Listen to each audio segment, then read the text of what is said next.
Morning and welcome to a very chilly Djuma private game reserve. You have the killer bees, Brent, that's me, and Brian with the thumb behind the camera. Now we've come up to the northern boundary. What's that in the road? I think it's a stick. I got very excited there. So we've come up to the northern boundary. I'm looking for those Nkahuma girls that we saw at the end of the safari last night. And I just heard they went further east. So hopefully they've stayed on Djuma. Now, of course, on the other vehicle, making his first vehicular appearance in quite some time, we have the winter farmer, Stefan Winterboer, and who's on camera with him? Dave, this morning.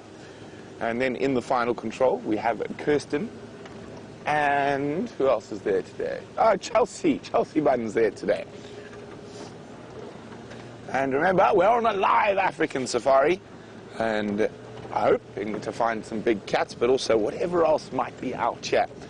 And you can ask us questions by using the hashtag SafariLive on Twitter, or you can pop us an email, questions@wildearth.tv.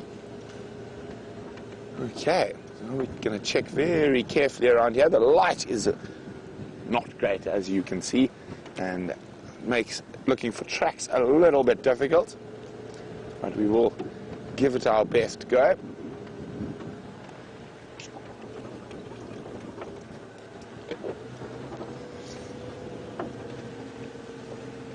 Now, the last position of those lionesses, we're heading east from Gari Cutline, so towards Buffelshoek Dam. Only two of them, one lioness, seemed to have been left behind in the river system below the Vuyatela Dam wall. Now, I'm not sure if everyone knows what happened last night after the end of a drive. The lions tried to catch a buffalo right in front of the Djuma Dam camp. Now, I thought they were going to go pop down for a drink. I spoke to Final Control. They said there was nothing at the Vuyatela Pan, so we ended drive, and Chelsea Bunn had never seen a lion before, so I went and picked up Connor, Kirsten and Chelsea, and we went and followed them for a little bit and got to see them chase a buffalo literally feet from the car. Now, well, actually, let me rephrase. We got to listen to them chase buffalo because we're sitting in the dark, and just that pounding was quite impressive. They were unsuccessful, but they were hungry, so I'm pretty sure they would have carried on hunting.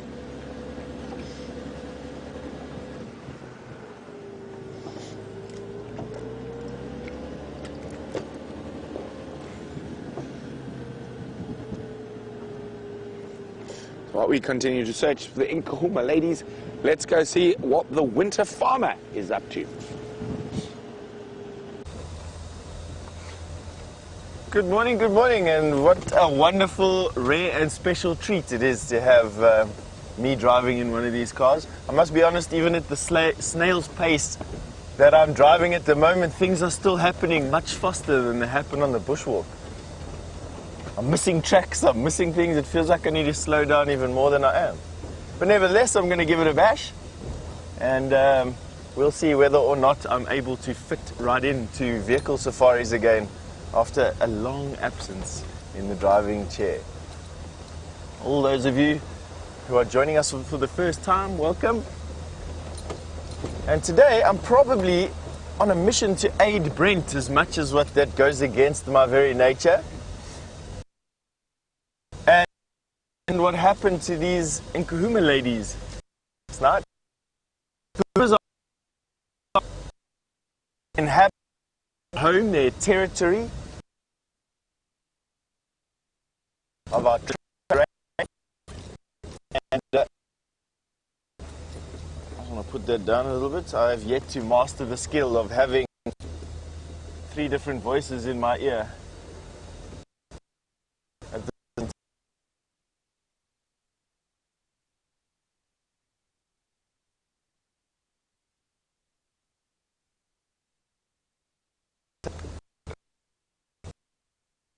They tend to move lioness that are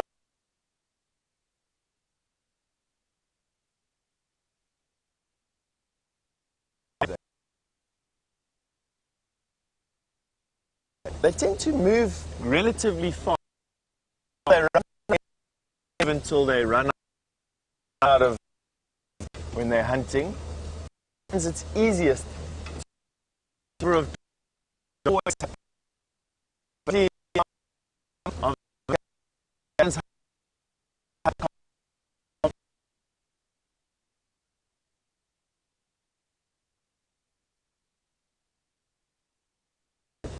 we find that lions are predominantly nocturnal hunters.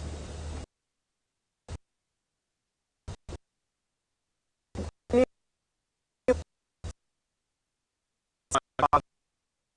is 3 miles or so.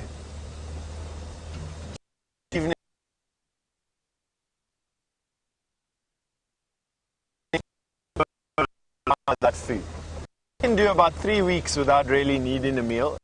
3 weeks of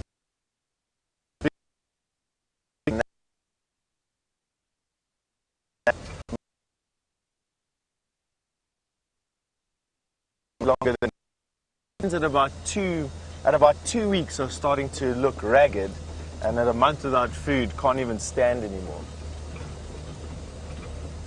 Now, I have seen lions that are on the verge of starvation. Not that these lions are anywhere close to starvation. In actual fact, far from it. I think that it's going to become much easier for these lions to hunt as the drought progresses.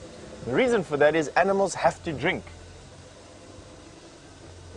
Animals have to drink, and they have to go to the watering holes to drink, and lions are perfect opportunists when it comes to that. Quite often not moving more than a mile or so away from water points.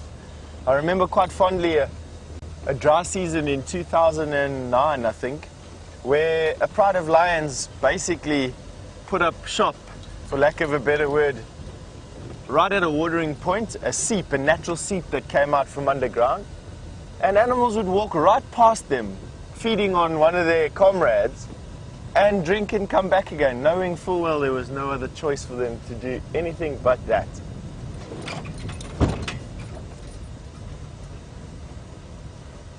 Been quite rude of me this morning. I haven't actually introduced David. He's on camera with me this morning. There you go. Thanks, sir. All right, now here's a good place to start looking. A good place to look for tracks is on these sandy corners as you wind your way through the bush. And a few of you are asking what's happened to James. Absolutely nothing has happened to James. He's having a snooze. I think the tent took it out of him over the course of this last week and the weekend, and we are gifting him the gift of a late morning snooze. Not that he took it to heart. He was up before all of us, as usual, him and Kirsty.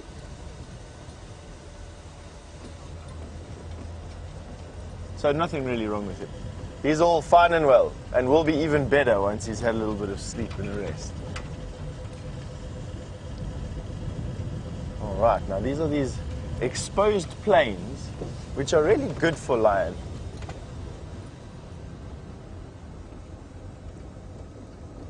They're good for lion not because lion like to lie in these exposed plains, but they are very, very good for herbivores.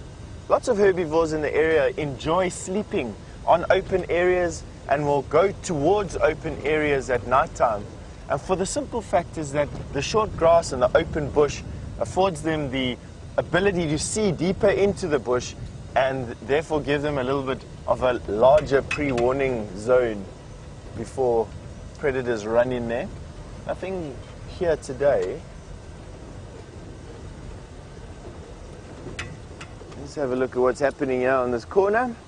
And if nothing's happening on this corner, we will send you across to Brent for an update. And there are some old lion tracks, but nothing to write home about. So off you go. We'll see you in a bit.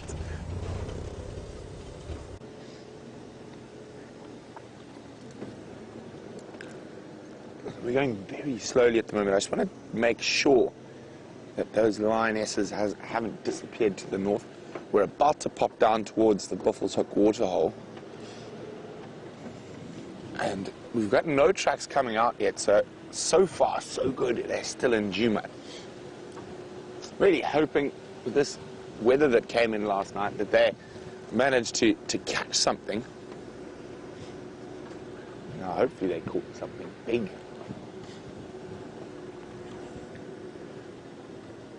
Now, what happened during that buffalo... Oh, my leg's stuck against the steering wheel. Oh, there you go. What happened during that buffalo hunt, it wasn't too serious last night because those old boys, there were 3 of them, but they were still quite fresh. And I think with 3 lionesses, it might have been a bit of a big call. Not that it's not possible, I've seen it before. But the circumstances sort of have to fall into place for those girls when that happens. Okay, did you come down the fire break, lions?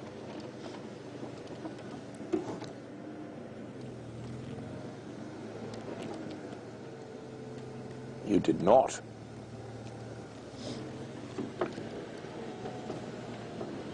Now, of course, the lions could have changed their general direction if they bumped into some more buffalo or anything to hunt.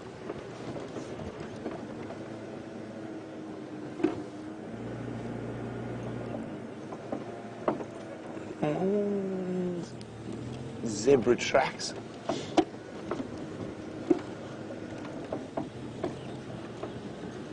Now, there's quite a few people out in the world, and I'm sitting on the fence at the moment about La Nina. Brian, what do you think about La Nina? Do you think it's coming?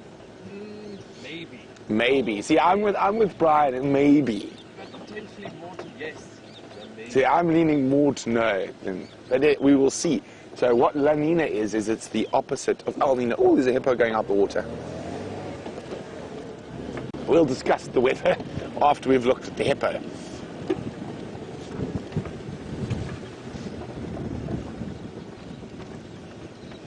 Oh, it's a hippo and calf. So a female and a young one.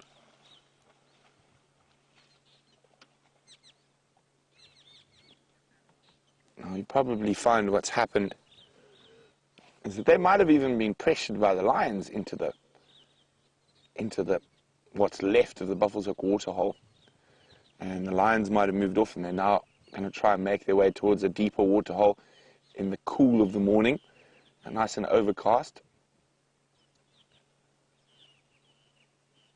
Not looking too bad yet in terms of condition. Now, the biggest danger for hippos at the moment is the fact that they have to walk massive distance between food and water. And in this area, that means they can probably do up to 10 kilometers, maybe even as much as 15 kilometers in a night. Now, in other parts of Africa, they've been known to do up to 50 kilometers in a night. Now, we're not going to try to drive any closer to them. Female hippo, drought, young with her, not worth taking chances around there.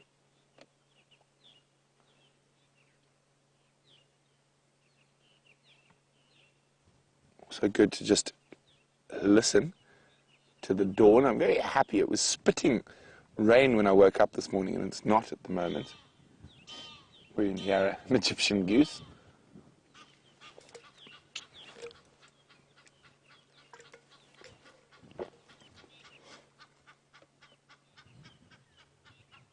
Okay, still no sign of those lion tracks.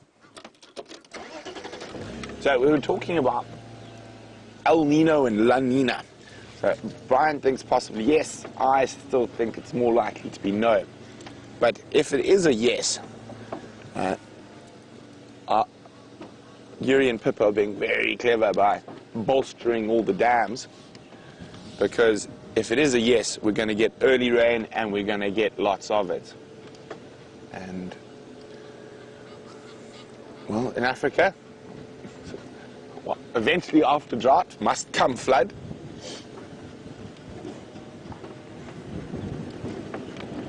So you'll see some large equipment around here. Now, what is always incredible is this large equipment barely affects the animals. Actually seen leopards and lions sleep between building equipment like this while an airstrip was being built. And sort of they actually more get curious about the noise and come have a look than run away from it. But it's something they don't have an instinctive response to. But so far we've got no lion tracks, which is a good sign. It means they are probably still deeper in Djuma. I'm going to do a big loop up towards the eastern edge of our traverse area and then start heading back west through the center of Djuma.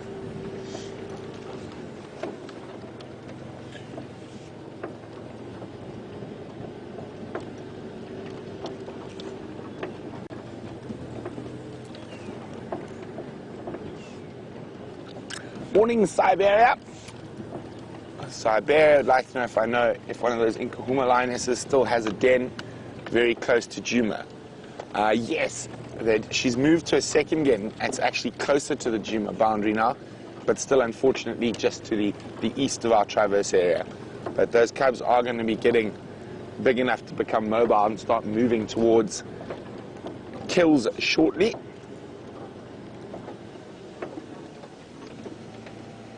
Morning, you two. Now, here we go, yellow-billed hornbills.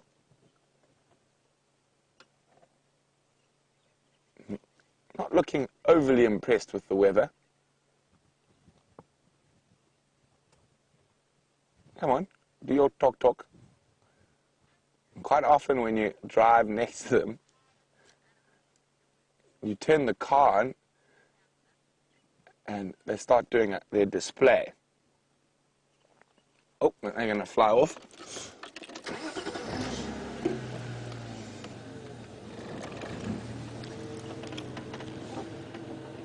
Morning, Shamsun.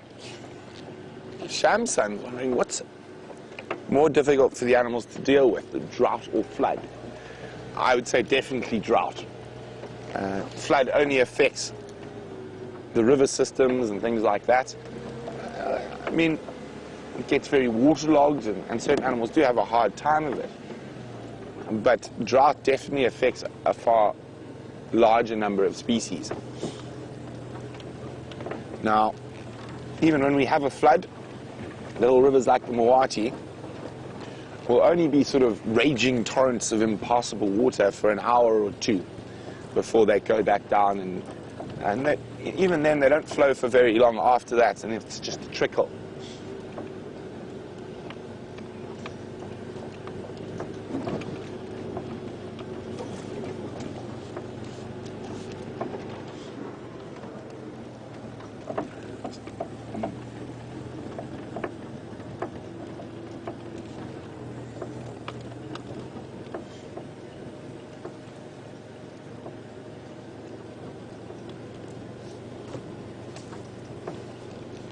Oh, we might even be looking in the wrong place. We've just got a message in from Aileen. Thank you very much, Aileen. Aileen said there were 4 lionesses at the Djuma Camp at about 11 p.m. our time. And then at about 1 o'clock, it sounded like the distress calls of a buffalo. So, well, that makes things very interesting and might explain why I haven't seen a lion track yet. So I'm going to keep with my plan, and if nothing, I will head back towards that area. I'm sure Steph will also give us a hand there. Now let's jump across to Steph, who's got one of the smaller antelope species. There you have a steenbok, one of the dwarf antelope that we found out here. And this is a young male. You can just see his horns, little pinprick horns, sticking up between his 2 ears. Now, a really big steenbok's horns extend past his ears when they're upright like that. So although this is a full-grown male steenbok, weighing in and around about 2 pounds, about 10 pounds, there he runs off. Still got him. That's good work there, Dave. Thanks, Steph. That's about as big as what they get. I haven't seen really big ones. It's a mixture of genetics and diet that gives steenbok large horns in this area. but that was about as big as they grow here. And you find them all over the dry places and the sort of semi-arid places in Africa, or in southern Africa at least anyway, all the way to the deserts of the Namib, through the Kalahari, and down into the Kruger National Park here. They do really, really well. Live in what we call a monogamous pair, which means that it's not a male like an impala, for instance. It has a male and a harem of females, or a zebra stallion, which has a similar thing, or wildebeest. They pair up and they will stay together. A lot of people have a misconception that when it says for life, that when one of the pair dies, that they will stay single. That doesn't work out here. So if one of them should get eaten, and they are high up on the menu of a lot of the predator species out here, the very next season, that single animal will look for another partner. In terms of males that are already dominant in an area, it'll be young females that are wandering around finding males.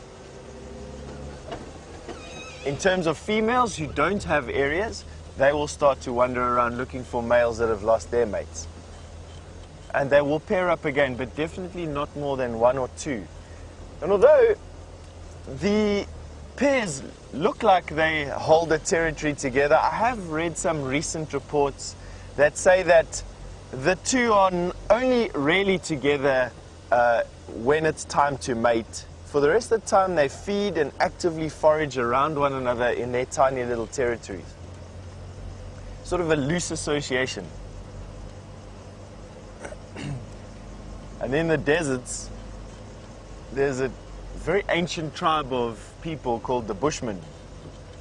And they've been pushed through effectively colonization of Africa by both African and white settlers up into the drier, arid areas of the country, and they make their little rucksacks, their satchels that they carry on the back ends of their backs, that hold their quivers, of their arrows, that hold their fire-making kits and some flint tools and spare arrowheads and such.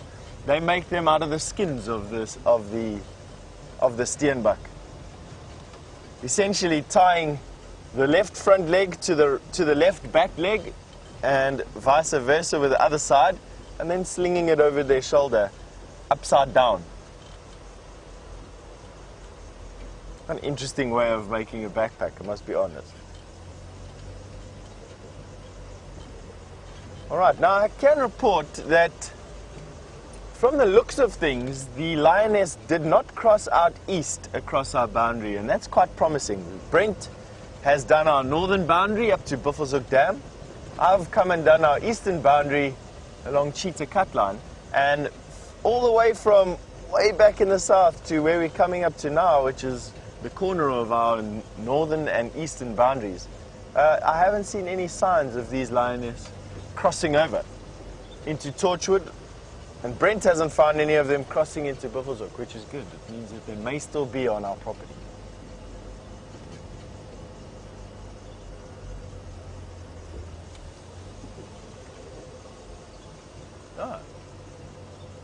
John has just sent us a picture of one of the Nkuhuma lioness that were drinking at the pan last night. John, I have to say thank you for that. It's always nice for you to share your pictures and comments and questions with us. And for those new to the whole game, you're welcome to send me questions, which I'll try and answer as many of which as I can and are relevant to what we're driving around. And you can do it through two ways.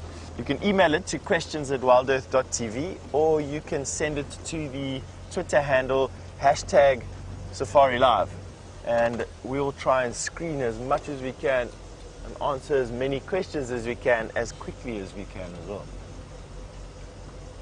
But thanks for that, John. Like I said, it's always nice to share questions and comments like that. Also sometimes helps us find the animals, to be quite honest. Alright, let's have a careful look up here at my nemesis. The flies have already started bugging me. Have a look down the road there.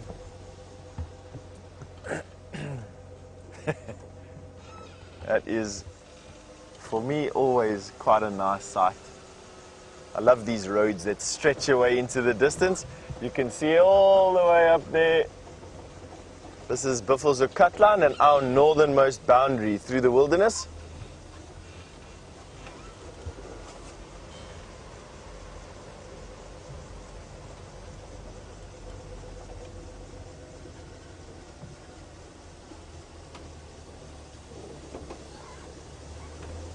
Marianne, good morning to you, or in your particular case, good evening to you, all the way from Arkansas.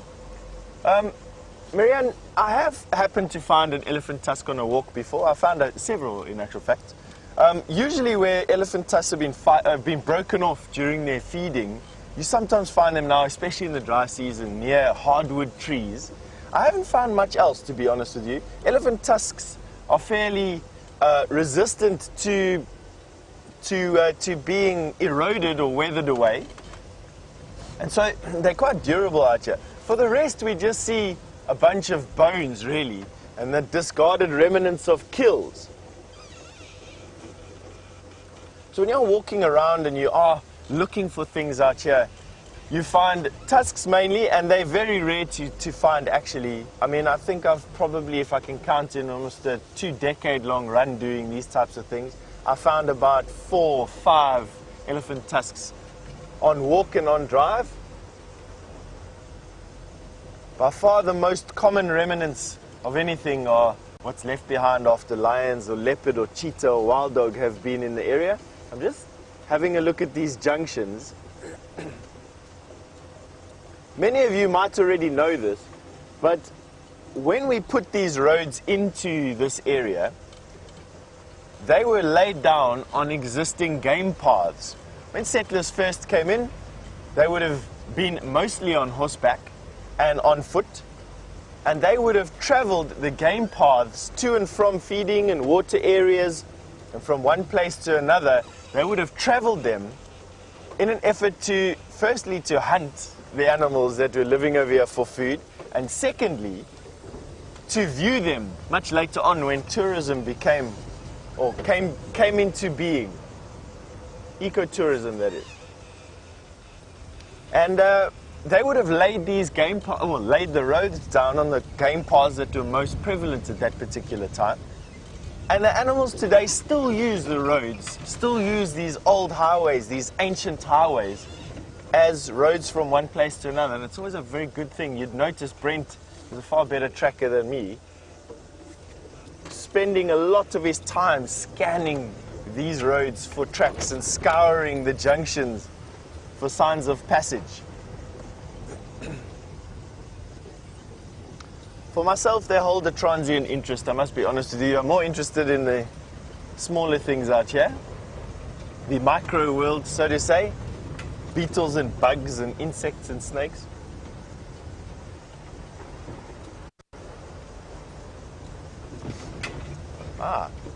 So the jar that has come up into question again. Dee and Marianne have asked me about a jar I found. Now, I did find a jar on walk on Saturday, a pottery jar. It was a handmade traditional pottery jar that had been exposed in a termite mound. And I'm going to go under this tree. It's kind of knocked over the road. And we found it on walk, and we found it and by an aardvark, an ant bear, had dug with his claws into the termite mound. Myself and Jandra had been chased up this termite mound by a particularly determined group of buffalo, and there between my feet I found this jar that was exposed, and I just was lucky enough to share that with some of you.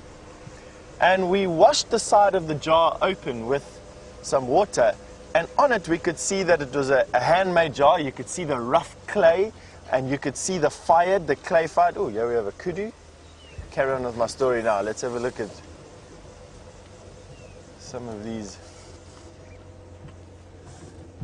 There's a young male kudu. They have to be one of the most gorgeous looking antelope. There's the female.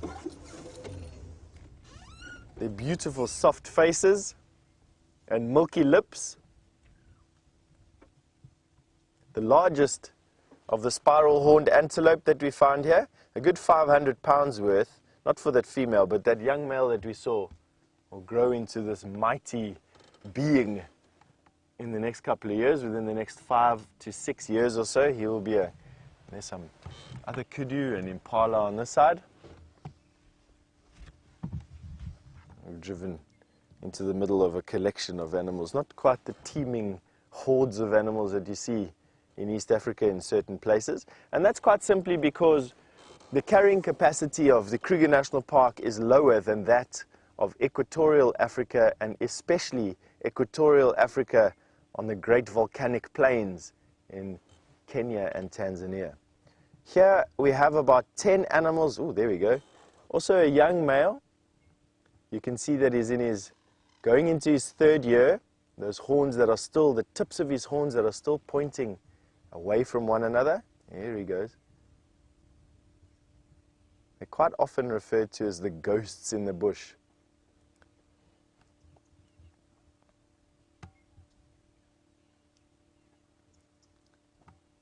Now they're called the ghosts in the bush because you see that they're the same color as the bush in the dry season. And quite often they disappear from view almost instantaneously. Now Aaron has asked me, good morning Aaron. First do greetings this early in the morning. You've asked me what's the largest herd of impala that I've ever seen. Aaron, I'd have to say that it's probably, I don't know, close on about 50 or 60 animals. I don't think I've seen much bigger than that, thinking about it where I am at the moment. About 50 or 60 animals together, held together by 2 dominant rams that were just sharing the same block of open area for a night's protection.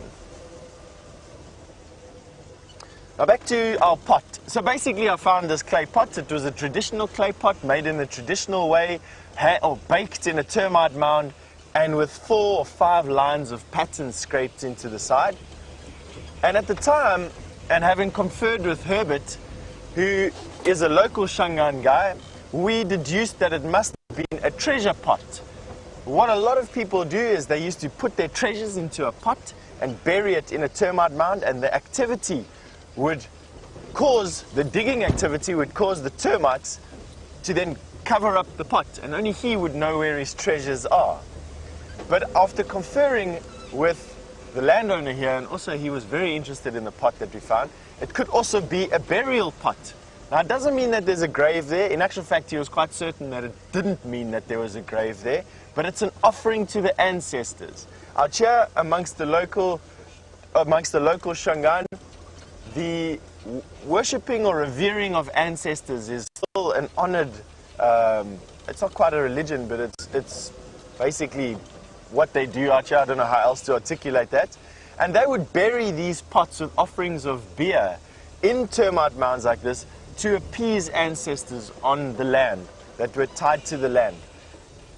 After speaking with him, he suggested that I go to Djuma and find some members of the families, the 2 families, that live and have lived on Djuma for as long as their memories stretch, which in this particular case is probably to around about the 1800s or late 1700s, where these families started moving into this area. And they absolutely said that there's a very good chance. They have no recollection of a grave being there, they have no recollection of a grave offering being there, that it could be either a treasure pot or a grave offering, but from before they can remember.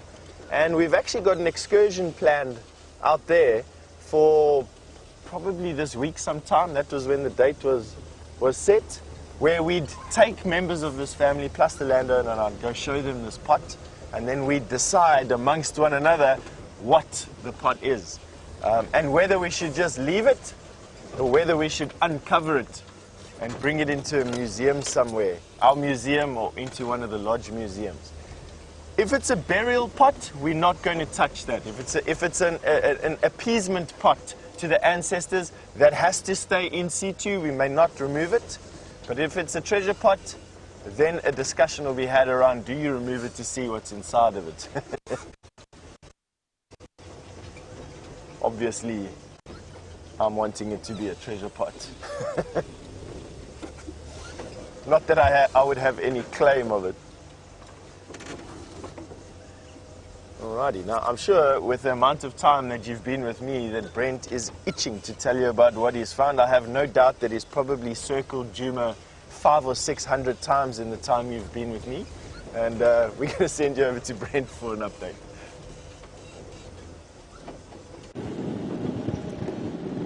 I've got some very exciting news. Brian, should I tell them the very exciting news? truth as well. No, I think we should keep it a secret for a bit longer. So, we have got a report on the radio of something down at Cheetah Plains. Brian, what could be on Cheetah Plains? A variety of things. Ah, but what? So why don't you ponder what's on Cheetah Plains? And I'm going to increase my speed slightly and try get down there. Now, very exciting what is down on Cheetah Plains. Now, normally when I do this, when I'm a long way away, I somehow manage to give it away before we get there. But I managed not to give Mvula away yesterday morning. So let's see if I can manage not to give what is down on Cheetah Plains. Could it be a cheetah, Brian? It is called the Cheetah Plains after all. Could be a lion. Could be a pangolin. Could be an aardvark.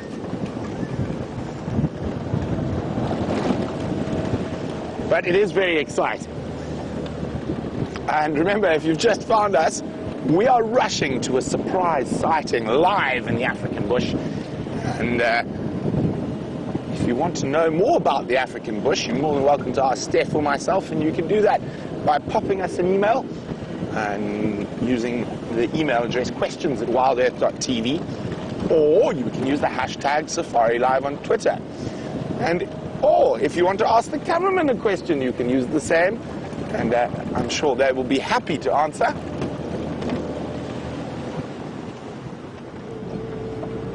Just because we're rushing doesn't mean we mustn't check for tracks.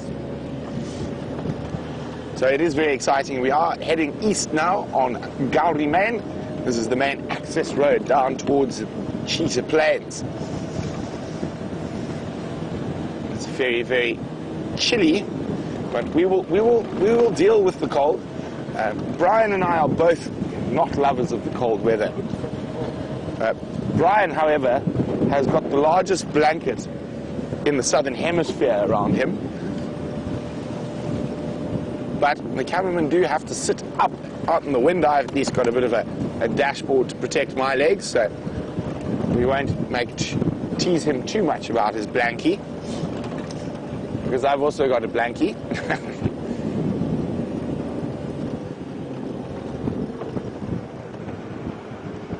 Oh, male lion tracks going down the road. Look a bit old there. So we're about to go down to one of the big dips as we make our way towards Cheetah Plains, and unfortunately sometimes we are live, one must remember, out in the bush, so there are certain dead spots, and there's a very steep little river system up ahead called the Mulwanini, and that often affects our signal. So before we head down into the bottom of the Mulwanini, let us not disturb your viewing pleasure and go across to Steph while we race to Cheetah Plains. All right, back with us while Brent goes through the signal and troughs that we have. Obviously, the land that we're driving through is a series of in the dips of the deepest ones, our signal can't get to it. There's a signal shadow, for lack of a better word. And as we're driving, we go through them, which causes you to disappear from us, which we'll try and avoid coming to me. Now, we are driving in transacts in the line of march from the females from last night. We updated this morning that the last vehicle with them, the lioness that we've been looking for, we're heading in this direction, this way, a mile or so away. And now we're trying to jump ahead of the last tracks. The lioness obviously move during the night, and what you don't want to do is go and start from the oldest tracks, unless you really, really have to. And what you try and do is guess where they're going to be and jump ahead and see if you can pick a lot of intuition. Must be honest with you, Brent is far better at it than I am. I tend to want to go back to the oldest tracks and then follow footstep for footstep like a junior tracker would. rather than thinking in my mind like a lioness and projecting forward where you're most likely to find their tracks. Going there, finding their tracks, and obviously taking it from there. Let's have a look while we can. It's a rare opportunity to have a go-away bird sitting still against the cloudy sky. We've had a cold front move in late yesterday afternoon and overnight, which has brought with it some cloud. Now, we have a summer and a winter rainfall climate in South Africa. On our west coast, close to Cape Town, we have a Mediterranean climate or winter rainfall. Rain predominantly brought in by cold fronts moving out of Antarctica or off of the Antarctic Sea into and over southern Africa.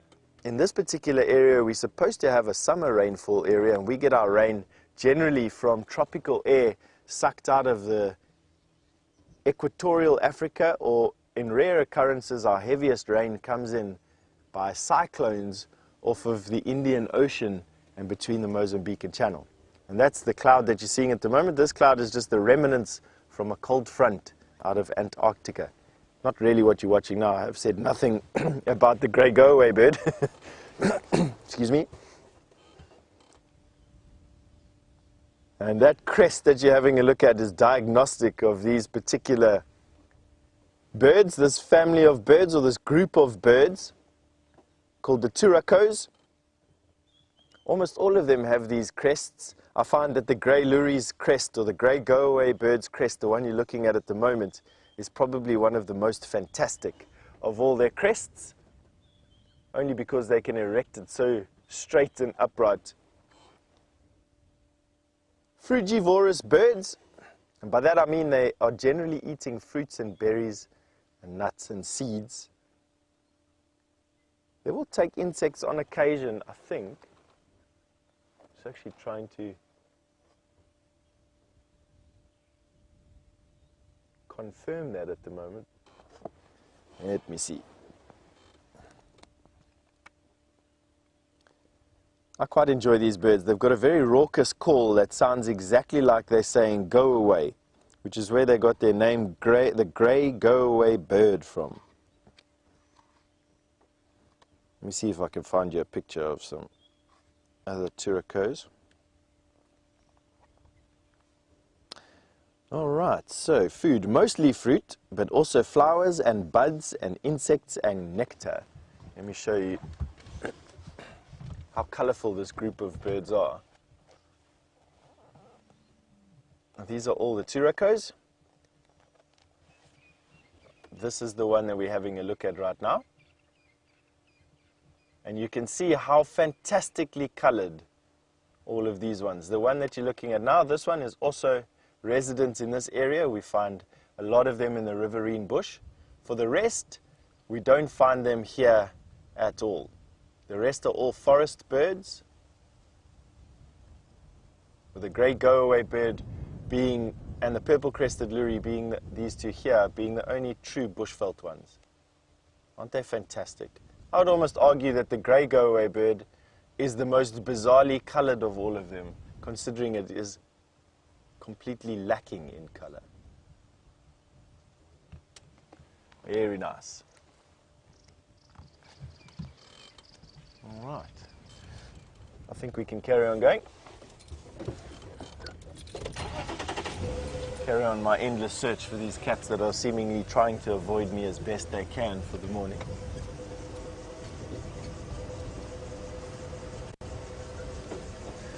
I've just really been struck for the first time this season at the fact that we've got some autumn colors around us.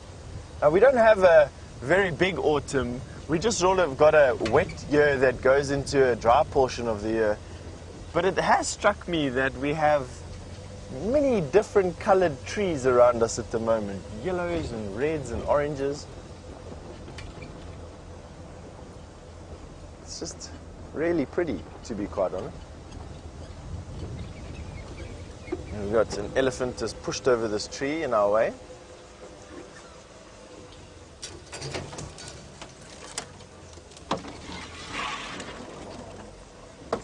Bessie, you've asked me an interesting question. Do we have any plants that are comparable to a North American poison ivy? Yes, we do. It's called a fireweed out here. You don't find it in as abundance, or as you don't find it as abundant as you do your poison ivy. This is literally just a creeper that grows around trees out here, and when you brush against it, burns like you've been burnt by fire. It's really quite disconcerting because it's a pain that grows. It's not a pain that's instantaneously on you. You get hit by one of these plants, and the pain grows and grows and grows to a point, and then gradually subsides away. But yes, we absolutely do. Quite tough to find, hairy. It's a creeper that's got a lot of hairs on the stem and on the leaves, and you find them growing around the base of trees out here.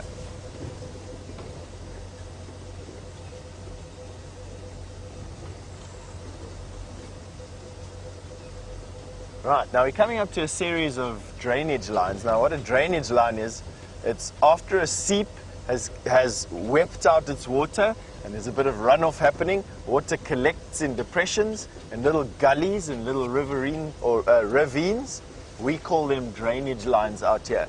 And we've got a series of drainage lines off to our right-hand side that drain this area of water, drain this crest of water at least anyway, and these lions quite enjoy hunting this area because it has a lot more diverse plant matter, or the dendrology here is quite diverse and different as well. And because of that, you find a lot of kudu and a lot of buffalo and a lot of giraffe out here, all favorite things for these lioness to hunt.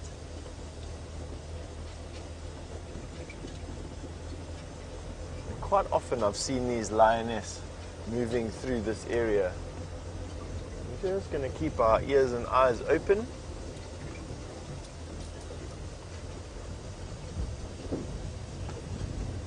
Here you can see a prime example of the colors that we are talking about here. Are these autumn colors just before all of these combretums actually lose their leaves, which they'll do in a few short weeks. You can see the yellows, not as spectacular as you get in other parts of the world, but nevertheless, for me, quite a striking.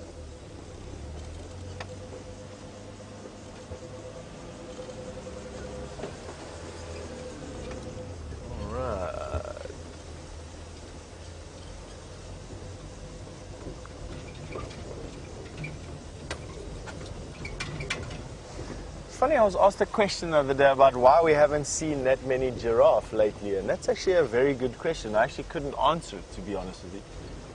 My feeling is that giraffe definitely move in these loose groups together, and you find that the males follow around females, and the females walk where they will, basically.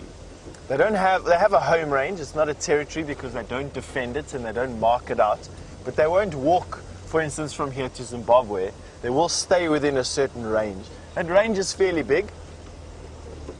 And I definitely think that the lack of rain this year has caused these giraffe groups to move around a lot more. And or spread out and become quite dispersed. I think that that's having quite a large effect on us being able to view giraffe. It's not that I haven't seen giraffe. The last giraffe I saw was on Saturday. But before that was probably easily 3 or 4 weeks ago. I don't know when the last time you actually saw giraffe on drive was. I can't remember sitting in final control or hearing on the radio during one of my walks that you were with giraffe. A very good observation there.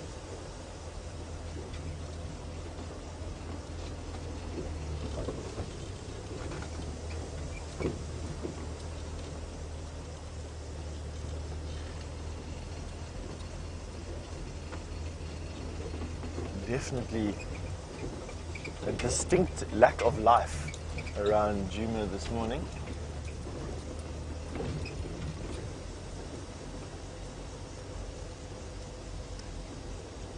Good morning, Justin. You asked me which I prefer, the drives or the walks. I far prefer walking, Justin. not that drives are bad. You get to cover a lot of areas on a drive. You get to see things really close up. You can become part of an elephant herd or become part of a lion pride hunting through the bush, sit really close to leopard. But walking for me is definitely where it's at. My interests lie in the smaller things, and I find that the micro world out here, spiders and insects and caterpillars and what's going on inside bushes, is far more interesting for me than driving around in the bush trying to find some tracks of some sleeping lioness, most likely. Not to say that it's not exciting, I'll be honest with you. There's nothing that can top hunting with some lions.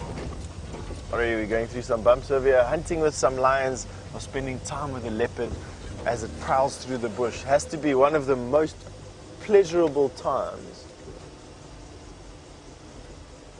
Alright, now we're going to send you over to Brent, who's just told me that he's got a surprise in store for you. I don't even know what it is.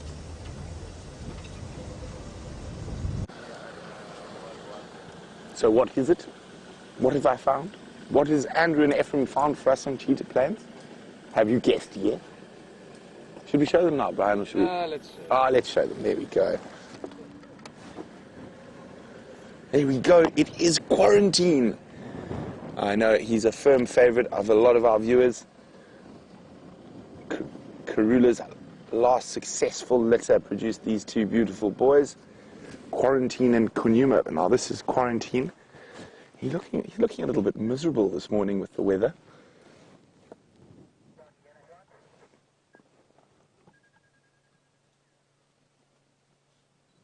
He's sitting atop a termite mound. He managed to find himself a nice little nook that's quite protected from the wind.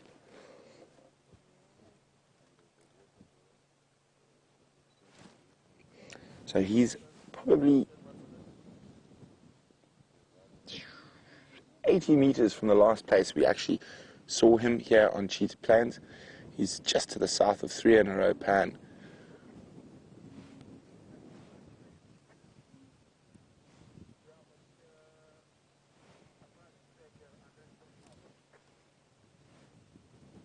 Look at that, isn't that beautiful? He's growing so much, you can start seeing the thickness in the neck now.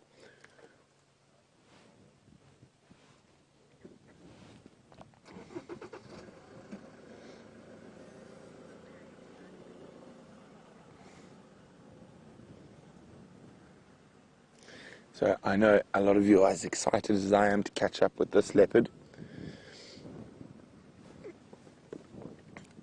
When I arrived at Safari Live, he was the leopard we saw the most.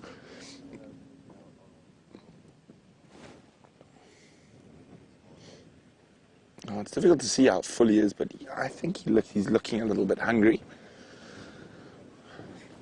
I hope you guys are getting some fantastic screenshots. Remember to share the screenshots on our Facebook page, Safari Live, or pop them on Twitter with the hashtag Safari Live. I'm going to snap a few pics quickly.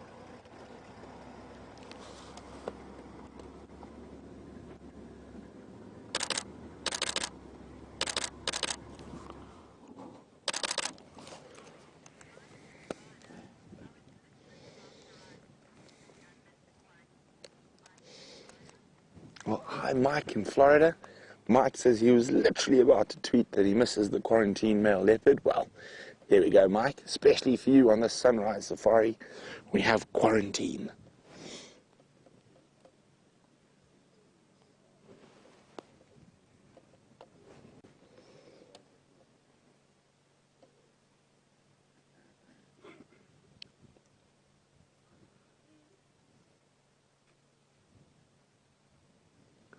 He is such a beautiful male leopard. He's just over 4 years old now. So another year or two before he's really big enough to start challenging for his own territory. At the moment, he's what we refer to as a dispersal male leopard. So what that means is he's been pushed out of his natal territory and he sort of jigs and jags trying to avoid the dominant male leopards in the area. And one of the reasons that they are pushed out of their mother's territory is to stop inbreeding. Although big cats can inbreed for up to 6 generations without any adverse genetic effects, it is an evolutionary development that they are moved away from where their mothers are, and therefore possibly their sisters, because female leopards will sequester a tiny section of their territory to their daughters.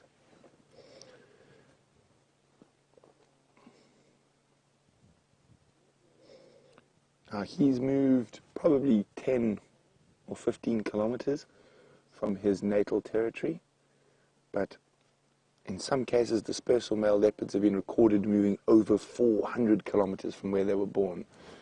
Oh, getting comfy.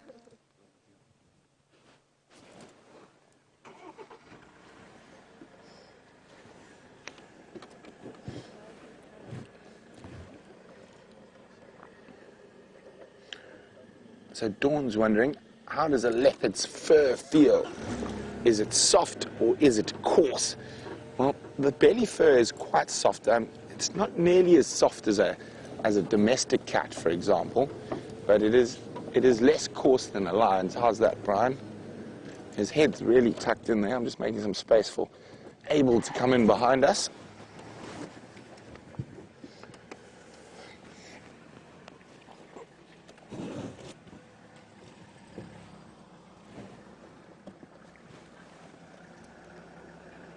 Now, of course, you don't really want to stroke a leopard to feel its fur. Even though they look so pretty and clean, they are not.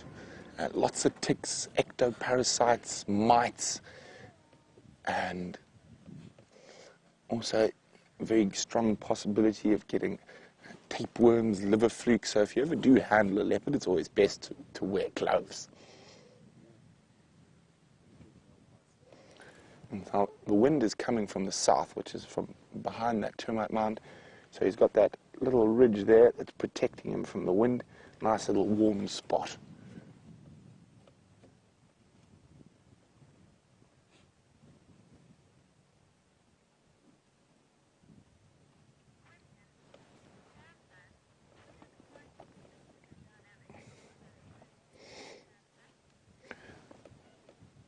Shamsun's wondering, where does quarantine male leopard fit in the dynamics of the other leopards? So he's Karula's last successful litter. So before these current cubs, she had one other litter in between that was unfortunately killed by hyenas. So this is her last successful litter. She had 2 boys, and from a leopard dynamic, they could be born to a male up in the north, or they could be born to Mvula, or they could even be born to Tingana. Karula's probably mated with all 3 of those at that stage. I think there was another male leopard around, but that was before my time. But it's very, very difficult to guess who the male leopard is without the genetics. So the only way to tell a leopard's father is actually to do genetic tests, and there is an ongoing study, so hopefully in the next year or so we will find out who exactly is daddy dearest to Quarantine, Konuma, and some of the other leopards around here. You see, even though he's an absolutely flat cat, his ear does a little pan around like a little radar dish, seeing if he can pick up the sound of any creatures.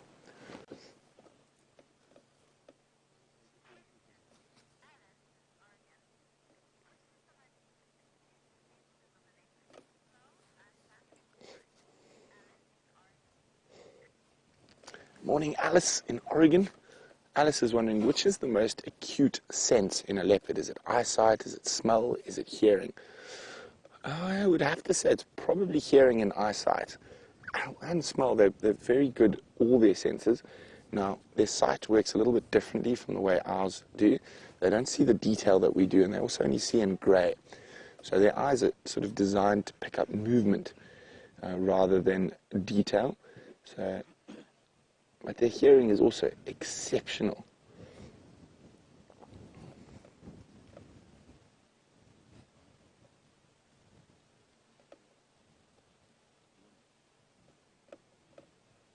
Probably find out of those 3 senses, smells probably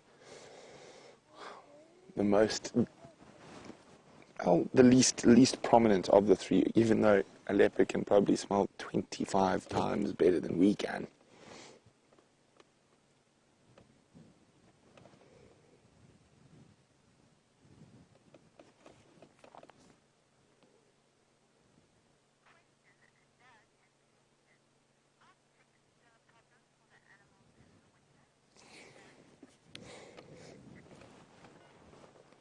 Hi, Doug. Doug is in Connecticut. Doug would like to know, are ticks still a problem for the animals in the winter? They are, Doug. And you might not get as many ticks around as in the summer months, but they, especially not so much with leopards and lions as a problem, but with your herbivores like buffalo and zebra, impala, especially in a drought, the tick infestations can be very bad. And specifically because the animals or the herbivores are not as in good a condition as they would be in the summer months, those ticks can actually have quite an adverse effect. And we have seen a couple of impalas that have had tick infestations around their necks and stuff, and you can see them start losing condition. But while we sit here waiting for the quarantine male to get up and be slightly more interesting than he is at the moment, Steph's got another little creature to show you.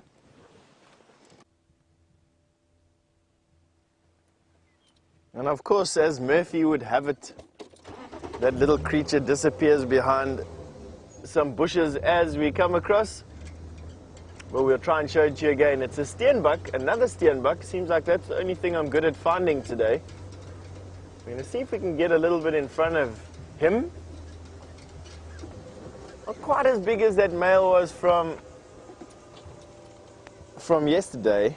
I mean, from earlier this morning. Excuse me, what am I saying? And you can see, have a look at those little pointy horns. The larger they are, the closer to equal to the ear's length they will be. Now, hang on, wait. There you go, it's going to come out. There we go. No, stop, stop, stop.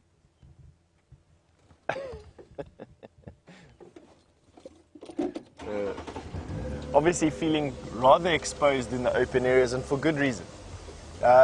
Even eagles, the martial eagle will feed on steenbok. Martial eagle, python, leopard, jackal, wild dog, lion, cheetah, caracal. I don't know if a serval will take a steenbok. So we've got 8 predators that feed on those little steenbok. I don't think if I was a steenbok I'd ever stop running. I'd run from bush to bush and hole to hole. Talking about holes, steenbok have been known to give birth in ant bear holes or even hyena dens, disused or discarded hyena dens. And they do that so that they can stay hidden. Their best defense is to either run away with much agility or to just stay out of the way of predators. And quite often they have a technique of lying down as flat as what they can be. And I've watched lion and leopard and cheetah walk straight past steenbok, who are just lying dead flat in the grass. A few of you may have seen over the months and years that we've been doing this particular show, steenbok burying their dung. And that's another one of these techniques to minimize their smell or to minimize their presence in an area, is they will quite often scrape sand over their dung and over their urine to mask its smell, give birth in holes if it's available, if the holes are available, not exclusively, but if it's available, and then to stay as hidden as what they can. And if they do get found, they jink like crazy things. They're really very agile, I must be honest. As you can see from our shadow starting to come out in front of the vehicle, the sun has started to come out, although I may have spoken a little bit prematurely.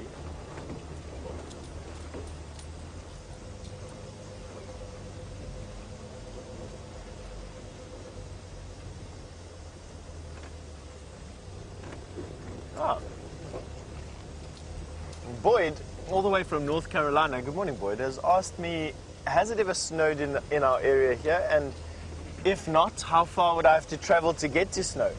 Boyd, I remember snow once, seeing snow on top of Maripskop, which is the highest point in the Drakensberg mountain range, quite close to where we are now. Roughly about 50 miles directly west of where we are now is Maripskop, and on top of Maripskop, I remember seeing snow probably around about 2004, 2003, somewhere around there. The Drakensberg does get snow, and the center of our country does get snow on the highest points. But there's an enormous kudu there. I'll go forward a little bit for you. Have a look at that guy. Isn't that one of the most majestic of the antelope? That's one of our largest antelope. It's a full-grown male kudu. And I know he's full-grown, almost full-grown, by having a look at the tips of his horns. Those horns, they are almost parallel to one another, just the horn tips. Still facing slightly in, but he's now a 5 or 6 year old male kudu. Definitely considered an adult. And have a look at how beautiful that is.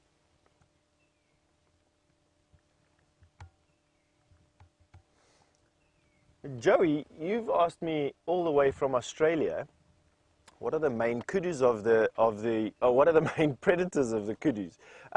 It has to be lion.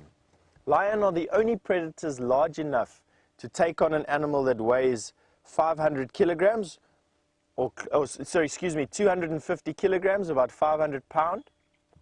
I have seen large male leopard take young kudu, but a full-grown male kudu like this generally only will be susceptible to lion.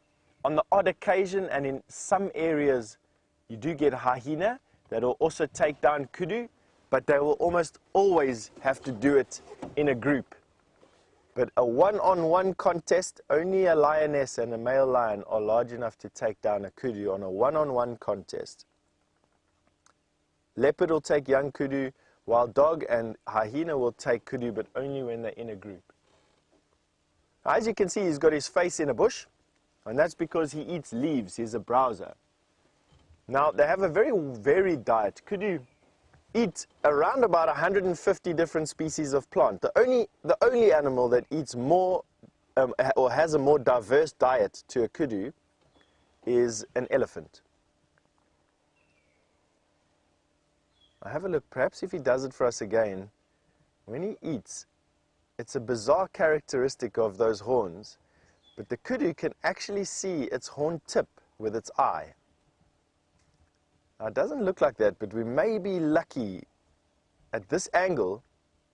You may be able to see when he turns his head like that, if we get a shot down the corkscrew of his horn, it's just at a very particular angle, but there's a tunnel that is generated by that corkscrew, similar to how you're looking down there. We can almost get it on the right-hand side horn. And funnily enough, if you put your eye on the point of his horn and you look down this tunnel, his full eyeball is visible. So that kudu can actually see where his horn tip is. And that's very good for when they are fighting with one another. He needs to be able to place his horns carefully when they are jousting with one another, but also it's good in hooking branches. Kudus can hook branches with those enormous corkscrew horns and bring the branch down to mouth level, so therefore extending the levels at which they can feed. A very handy thing, that horn, unless you're running away, of course. Then those things just get in the way and bash against every bush and branch. Now, he's busy feeding on what looks to be a guari bush, or a monkey orange. I think it's a tall monkey orange. There he comes out. I was about to say, he's not going to carry on with that for much longer, that's for sure. Shame. You know, I've started to notice the kudu's hip bones. If you have a look at his hip bone on the left-hand side of your screen there, coming into the middle, you'll see, although he's not skinny just yet, that kudus are starting to show signs of a little bit of malnutrition.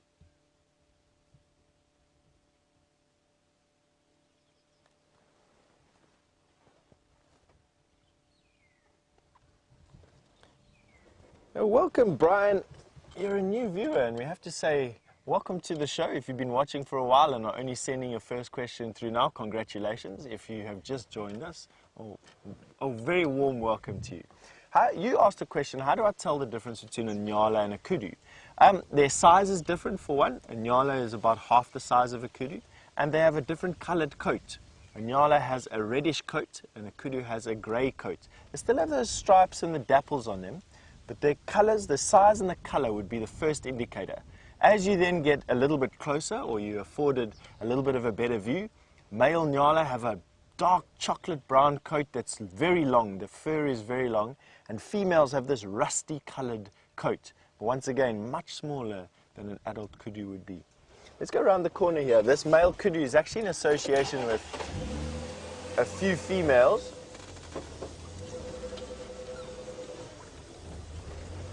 And I'll show you what the females look like if we can, if they haven't managed to walk away from us in the interim. I can see one in front of us here.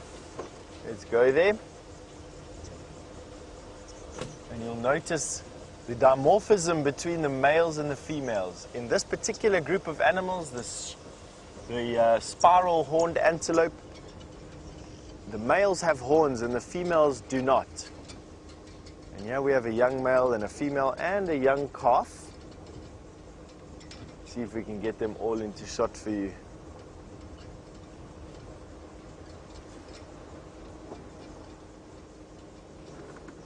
There we go.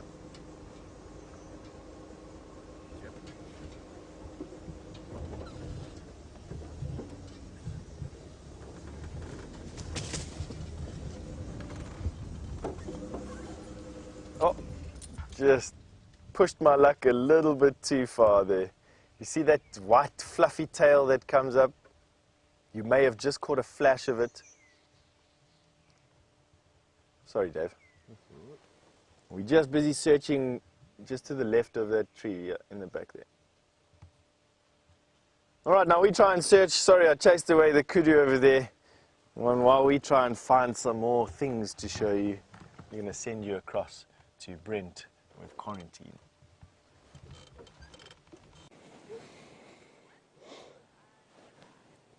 Well, quarantine and Brian and myself have not moved a muscle. We're still sitting next to the termite mound. I am hoping he might get up and get moving at some point, maybe go for a drink at 3 in a row pan, or even just pop his head up so we can see his pretty face. He is very, very, very still at the moment.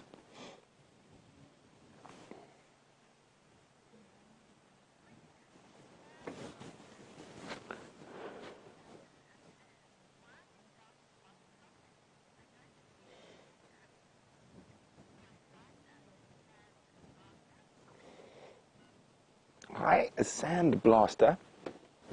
Sandblaster's wondering, why is a leopard spots like that? What does it do? How does it help them?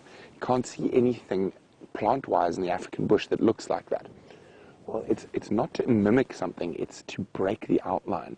So if it was in the shade or even moving through the bush, those spots break the physical outline, making it more difficult for the prey species to see them. And if we look, cheetah also have those black spots to help break their outline. Lion cubs have lots of spots when they're being hidden by their mother to break the outline. What you see, Brian? And so it's more to break out the outline. Now what I'm going to do is I'm going to ask Brian to go back there. Now just stop here, Brian. You can barely see him. And that's because of those spots. And if we go even a bit wider, you notice how he disappears, he blends into the termite mound. And that's because there's no one solid color. You can see there's different colors, the little grass, the little darker pieces of soil. So those spots are to help break the outline and help him disappear in the bush.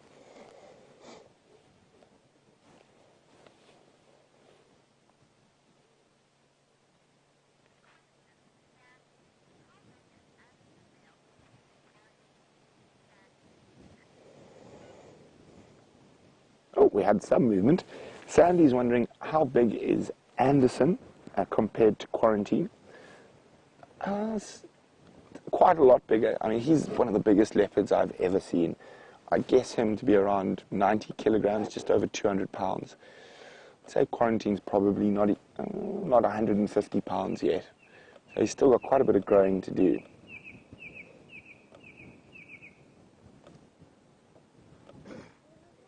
Now, he definitely looks more comfortable than we are, because we're right in the wind, and he's got his little nook there to hide from the wind.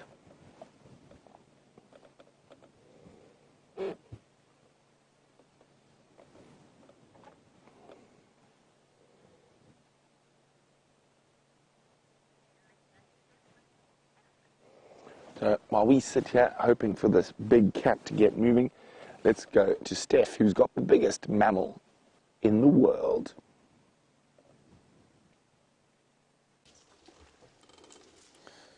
Not quite the biggest mammal in the world. I'd argue that whales are probably a bit bigger than elephant, but definitely the biggest land-based mammal in the world, the African elephant.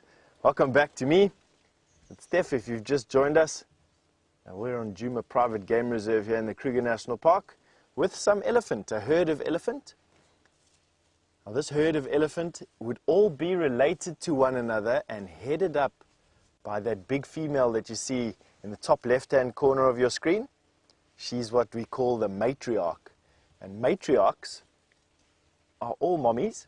A patriarch is a daddy that is in charge of a herd. In this particular instance, elephants are headed up by a female. And here is a mommy and a baby. It's a young female, this, with a young calf.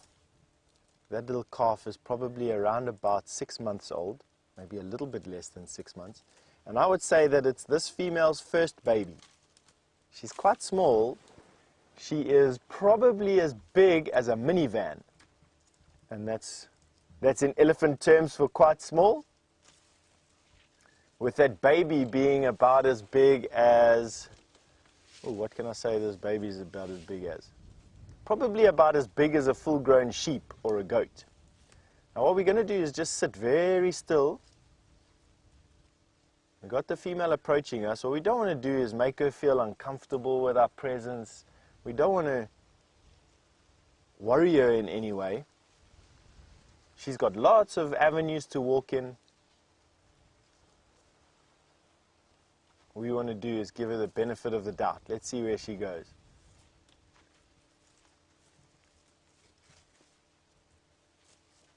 Now, elephants in the Kruger National Park, elephants in the Sabi Sands are quite tolerant of vehicles. They're not all tolerant of vehicles. I see she's actually damaged her trunk at the tip of it. She hasn't got those characteristic 2 fingers. Hello there, Mom. And that would be diagnostic. Hello, little guy. Hello. Very inquisitive, sticking his nose out.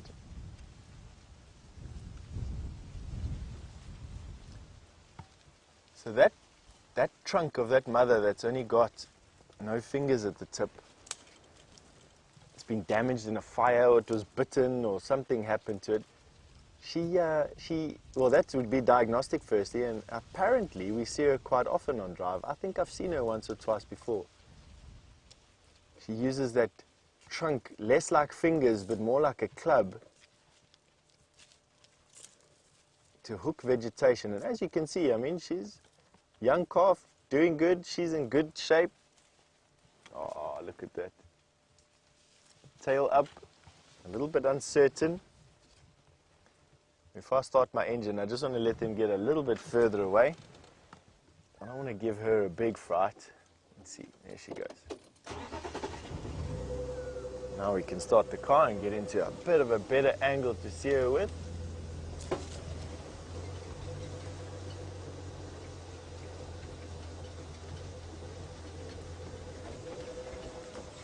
And Elaine has asked me if elephants ever have twins. Elaine, they do, and it's not uncommon for twins to happen right where we are at the moment. In actual fact, a gentleman called Richard Sowry has recorded twins on a specific elephant every time she has babies. But it is quite uncommon in elephant around the world. I have never ever seen an elephant with twins myself. Even though it is recorded here, it wouldn't be a very common thing to see. Generally, they just have one baby. And it's because elephants are pregnant for 24 months. And for all of you, or 22 months at least, for all of you mommies out there who were pregnant for 9 months, and I know, having shared the pregnancy with my wife for 9 months is 1 year too long. Can you imagine being pregnant for 22 months? That's what these mothers have to endure. And that's because the baby elephant must come out able to walk and function as a miniature version of an adult, basically. Mommies can't carry them around. Now have a look at the way this elephant is using her damaged trunk. Elephants can only afford to lose the use of 3 of their appendages. They have to have their feet, they have to have their trunk, and they have to have their ears. The loss of any one of those 3 is fatal for elephant. Now, while she hasn't lost the use of her trunk, she's lost the 2 fingers at the tip of her trunk. That doesn't look too bad in actual fact. She's managing quite all right.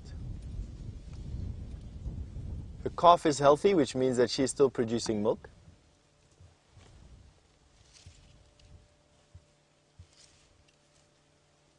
Justin, you've asked me a nice question here. Would milk from an elephant taste any different to the milk from a cow? Whew. Justin, I actually can't answer that question, to be honest with you. I don't know the fat content of elephant milk. I would imagine it's quite high, but I wouldn't be able to answer that question, to be quite honest with you. I don't actually know. I've never tasted the milk, elephant milk before.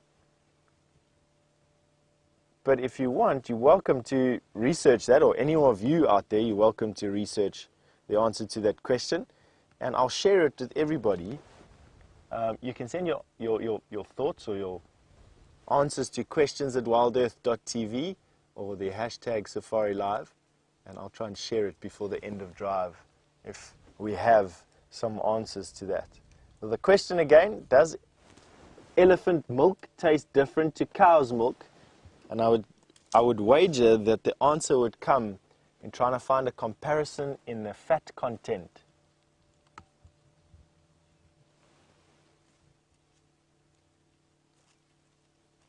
Now this time of year, elephants are doing what they're doing now, feeding slowly through the bush toward water and from water for roughly about 18 to 24 hours a day. The bush is providing very little in terms of nutrients at the moment. And so to get enough nutrients, these elephants are needing to feed a lot. Now look at this young guy. He's now moved a branch out of the way and is now picking up bits and pieces of material underneath that branch. So that tells me that he is 6 months old. The reason I say that is that elephants only really get quite dexterous with their trunks at about 6 months old. Younger than that, elephant trunks tend to just be these floppy appendages that get in the way most of the time. And that young elephant definitely displayed some dexterity with his trunk. And that female goes using that club-like trunk to push trees into her mouth.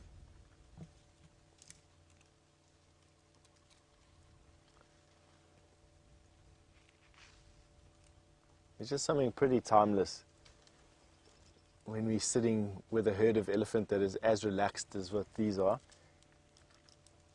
For some reason, elephants sort of embody the African continent for me.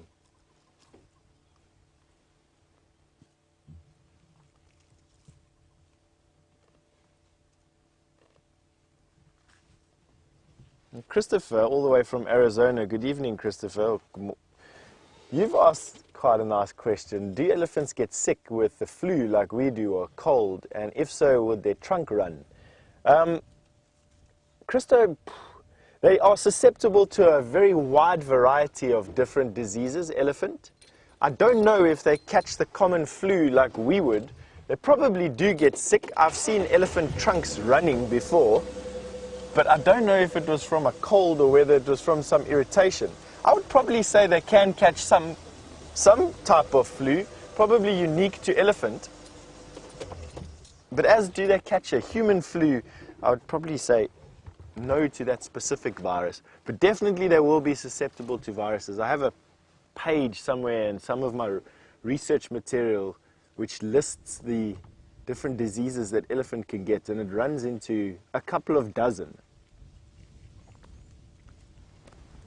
Well, you're busy having a look at that young elephant again, around about six months old, plus minus, using his trunk to pick up some stuff, and obviously trying to stand on his back leg. I don't know what he's trying to do there. He's got some thorns probably under his feet.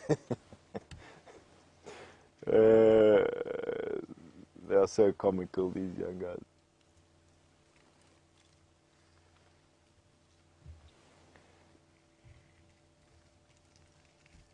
And a good morning to all of you at Rodin that have just joined us. Mrs. Gonzalez's class and Miss Fanamava, welcome, welcome. There we go. You don't want to be looking at the back of my head. You are on safari with us. I just want to say good morning to you. Hopefully it has been a good morning for you so far. It's been an exceptional morning for us so far. The sun is not beating down and burning us to a crisp, and it's not that cold, which is a good thing. Unlike where you are, I'm sure. We've got some elephant with us at the moment. There's a baby elephant with them. And we are just busy watching this young elephant take some thorns out of his feet.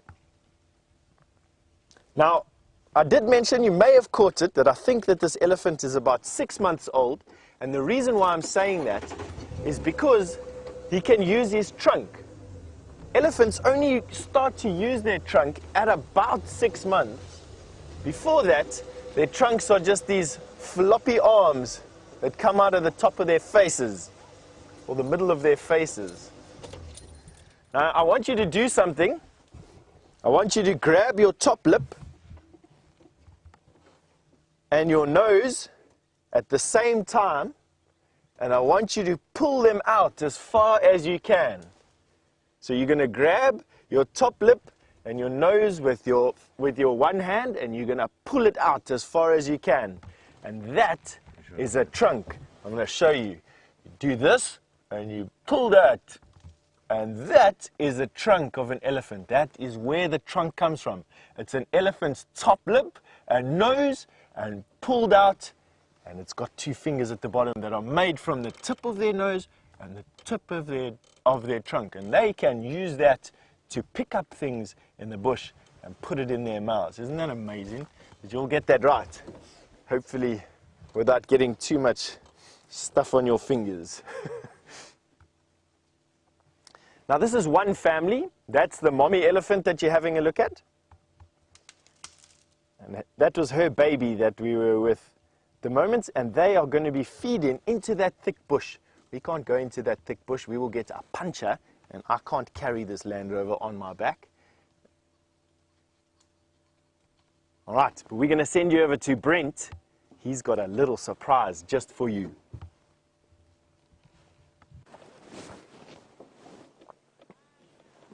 Look at this. Welcome, Rodin. We've got another leopard. You guys seem to give me all the leopard luck. Now, I found out that not only do we know Mia. Oh, guys, look at this. We've got a leopard, and just behind us, I'll say hello to everyone now, we've got a massive herd of elephants. So, welcome. And that male leopard's going to try to keep as still as possible so the elephants don't see him. If they find him, they're going to chase him. And he looks very comfortable. So what an exciting start to your live game drive, guys. And I know you guys are studying habitats, and we're in a completely different habitat to where we were yesterday. Now, leopards are the most adaptable of the big cats, and can live in lots of different habitats. They can live from forests to deserts to mountains, along the rivers. Oh, he's going back to sleep. He doesn't think the elephants are going to spot him. And some of the ellies are having a drink, so let's go have a look at the ellies. I don't think the leopard's going to move.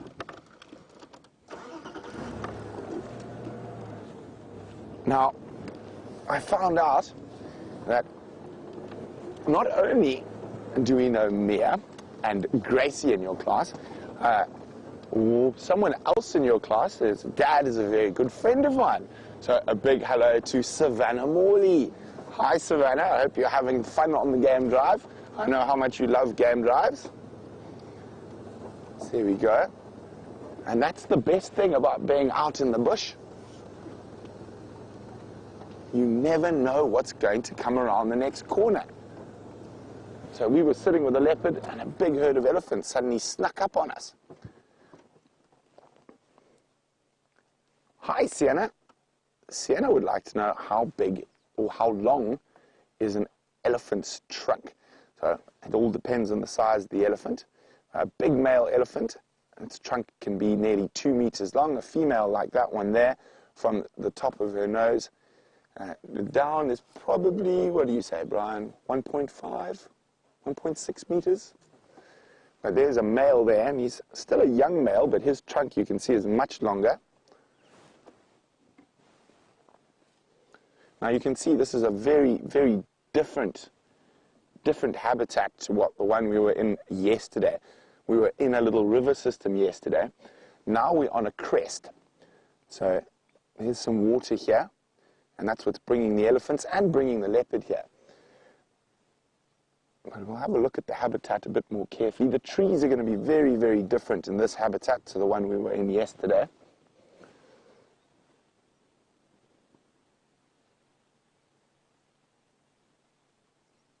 Hello, mister. Now, the wind is quite strong today, so the elephants sometimes aren't very relaxed when there's strong wind. Oh, now that's a young boy. So what he might do is he might walk up to us, he might shake his head. Oh, he's going to spray some water in our direction. That's what he thinks of us this morning. But please don't wet us. It's very cold here today. I'm sure you guys are nice and cold in Joburg as well. Hopefully your classroom is nice and warm. Oh, watch his behavior. He's not very relaxed in this wind, but he's going to move away from us. Okay. Now we're going to look at the habitat around us. Now, yesterday, the habitat we're in was nice and green. And if we look at this habitat here, you can see it's very, very different. The trees are much smaller, and you can see they're all losing their leaves as we go deeper into winter. The sand here is it's more sandy here, not so clay-based. And you can see how the elephants have changed the habitat around here. We talked about how elephants are one of the animals that are able to change their environment. So you can see, because there's water here, the elephants have opened up the area close to the water. They've eaten a lot of the trees, but they've also put a lot of fertilizer down, and you can see there's lots of elephant fertilizer everywhere. So elephant dung all over the place.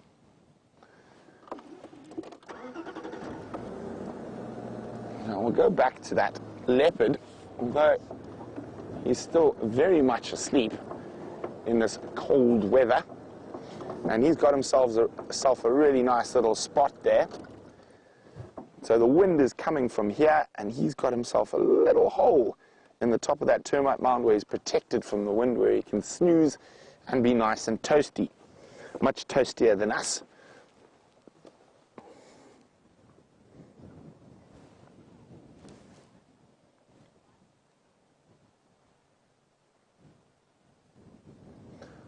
Oh, Colt's asked a very interesting question. Hi, Colt.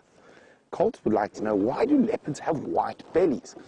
Now, that is a very interesting question, because as you can see, the rest of their body is covered in those spots to try and make sure the other animals can't see them. And those elephants walked straight past here and didn't see that leopard on top of the termite mound.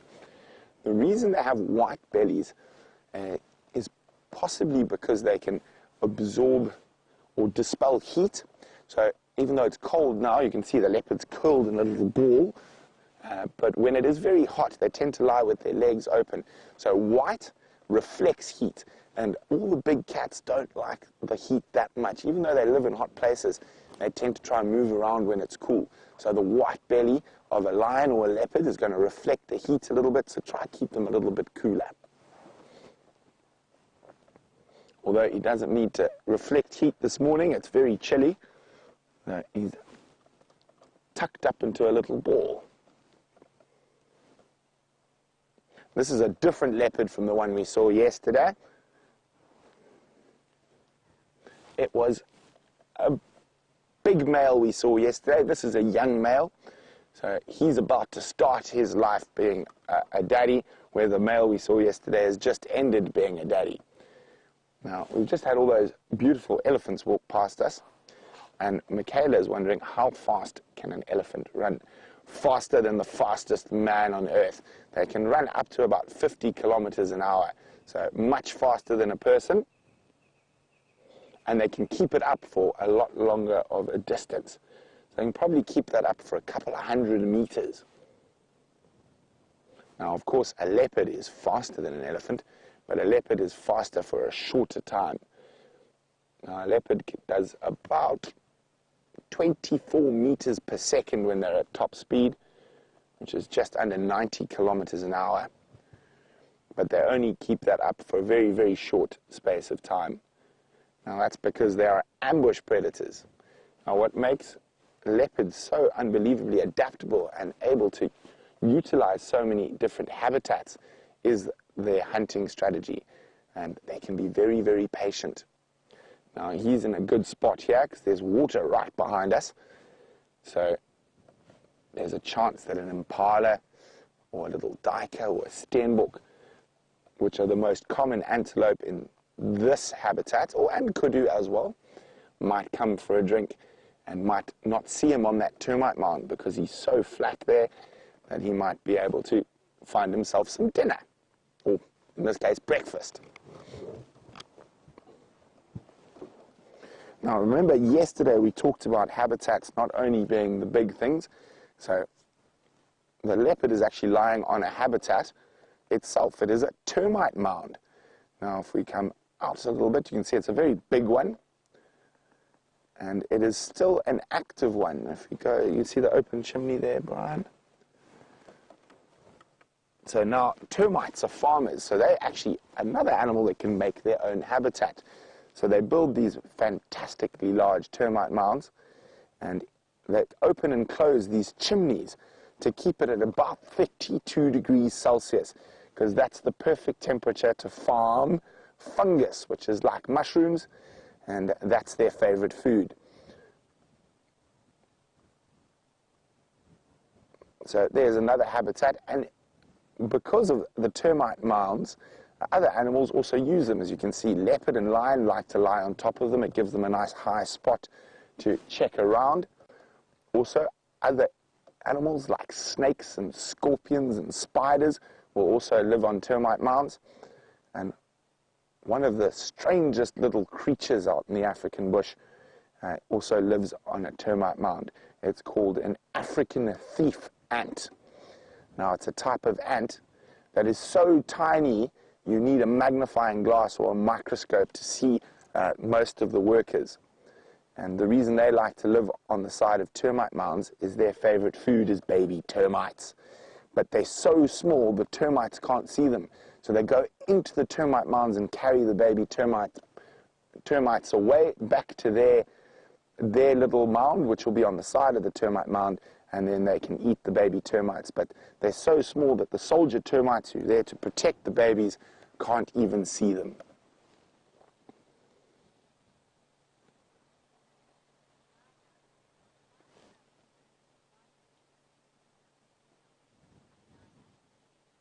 Hi, Shania. Shania would like to know, oh, he's opened his eye. He's listening to you, Shania. He likes the sound of your name. Panaya, sorry. Likes the sound of your name. Oh, or has he heard something else? Are we going to get another bunch of elephants appear behind us? But a leopard has a white tip to its tail. It's called a following mechanism. It's more for female leopards when they have babies, that they're able to see mom's tail go through the bush. So, because leopards see in black and white. So things that are dark, black, like black behind a leopard's ears, and the white tip of the tail, they're going to be able to see a lot more easily, and that makes it easier for the babies to follow the moms. Oh, Is he going to get up and get moving? Now, on both of our game drives, we've seen leopards sleeping. And Sophie would like to know, why do leopards sleep so much? Oh, well, it looks like he might wake up for a little bit. Now, Sophie, they sleep so much because they have trouble dispelling heat, and that's why they have that white tummy again. Now, a leopard, on average, will sleep for about 18 hours a day. So what happens is they use so much energy when they hunt that they have to rest quite a lot. Otherwise, they're not going to be able to hunt again very soon. So when they sleep for 18 hours a day, it's not normally 18 hours in a row.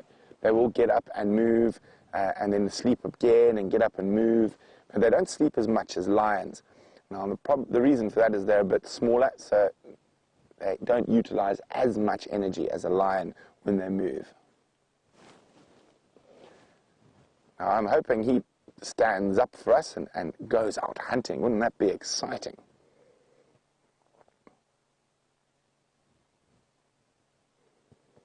Now, even though he has been napping, he's very alert. Now, if you look at his ears, they're always moving around like little radar dishes, picking up all the sounds around him.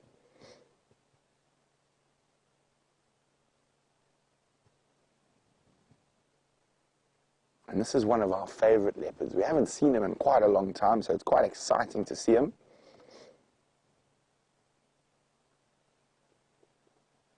Isn't he just beautiful? Now, as I was saying about habitats, leopard of the big cats can live in the most different habitats. They've even been found, they found a frozen leopard on Mount Kilimanjaro in Tanzania, which is the highest mountain in Africa, and it looked like that leopard was right up in the snow line, and then he got caught by a snowstorm. Oh, it looked like he might have heard something there. Could there be some impala coming down for a drink? Could there be some steenbok coming down for a drink? Or has he heard the sound of a potential danger, like a hyena or a lion, or another big male leopard, because he's still quite young?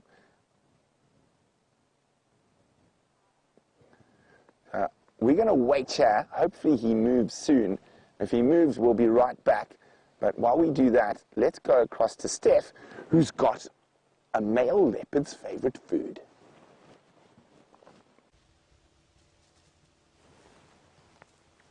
That's exactly right. We've got a male leopard's favorite food, and that's impala.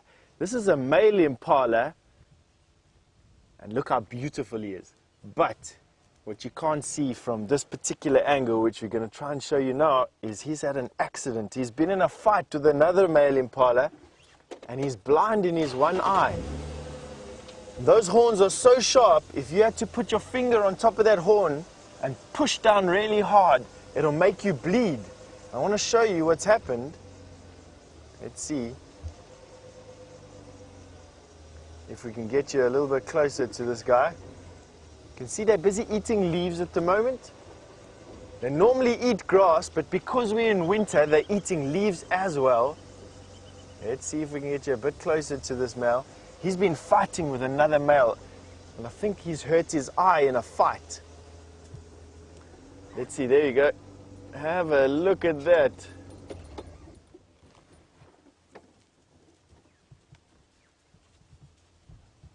You can see his eye is looking quite sore.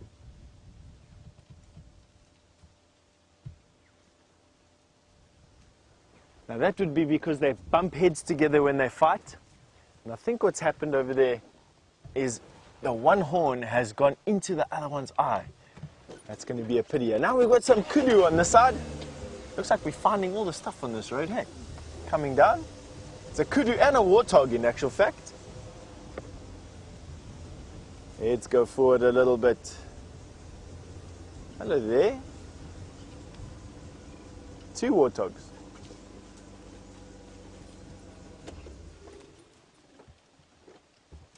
See the tail up? Got a nice story to tell you about warthog. When warthogs were made, there were not enough skin, and their skin is very, very tight. And so what happened, or what happens is when they run through the bush, they have to close their eyes because all the sticks go into their face. And because they're closing their eyes tight, their skin pulls tight and their tails come up. But because they can't see where they're going, they have to stop running, and then they look around and their tails go down when their eyes open again. And we'll see now. We'll see. Let's see if this warthog. There you go. See? Oh, not quite. There's a female warthog. I'm going to teach you how to tell males from females right now. Have a look at her face. You see underneath her eyes, she's got a wart there. There, she sees tail up, eyes closed, eyes open, tail down. Let's go forward a little bit and see if I can show you that again.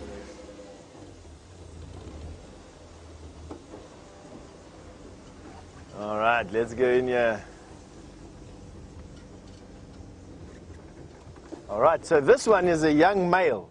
You're going to have a look at the warts that he's got underneath his eye, but also by his big tusk. There's another wart there. You see he's got 2 warts under his eye and by his mouth. That's a male.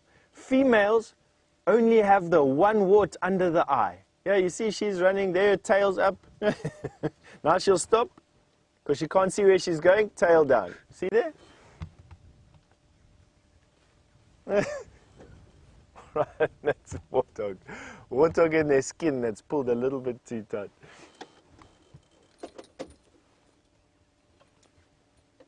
Ooh, Jordan, you've asked me how far an impala can walk in a day. Not that far, Jordan. They don't like to go further than about 5 kilometers from water. So that's the maximum distance that an impala will walk from water. I don't think that they walk much more than a kilometer or 2 every day. They walk slowly through the bush, eating the bushes that they can get through, the grass and the plants that they get to eat. They like to drink water every day, and then they move back to where they've got some grass. So not that far. Have a look at this. There's a warthog digging on its knees there. Still these same 2 warthogs that we were with. Quite often they go down on their knees. Oh, there we go, sorry. Potty break.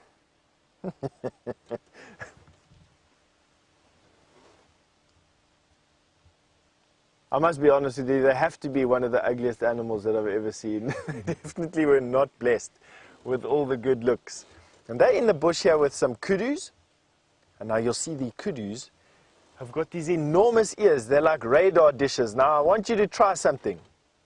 I want you to try and cup your hands around your ears like kudus do. I want you to do this today. And yes, it's going to make you look very, very silly, like it does to me, but try as much as you can. You'll see that you will hear much better with your hands cupped behind your ears like this in one direction. And that's exactly what those kudus are doing. They've got these huge trumpet or bell-shaped ears that allow them to hear much better. And you can try that today. Try it on your playing field or wherever you're going to be. Listen to some people far away and then cup your ears. Ooh, we've got a big male kudu with these female. Let's see if we can go and show you him. Let's go there.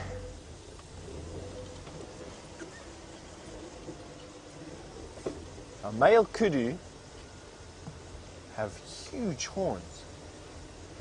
Aaron, you've just asked me, why do elephants have such big ears? Aaron, completely different to kudu. They have such big ears. Look at this big kudu running across. There we go. He's now run off after his females. Completely different, Aaron. Kudus have their big ears to help them to hear better in the bush. Elephants have their big ears to help them cool down. An elephant pushes all the blood in its body into its ears and then flaps its ears in the breeze. And that cools the blood down and helps them to keep their temperature normal. I don't know if it's the same when you get sick, but my mom always used to put a thermometer in my mouth or in my ear to test my temperature. And we have a temperature of 37 degrees centigrade. Elephants also have a temperature and they can't go below or above that temperature. We are warm-blooded animals, which means we have to stay at the same temperature.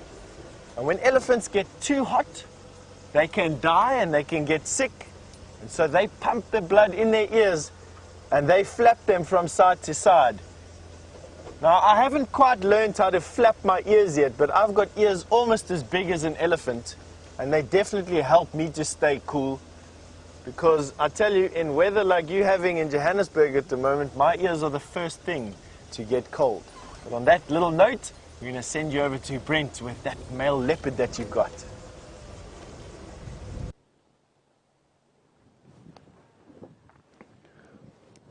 So he popped his head back down and went fast to sleep again.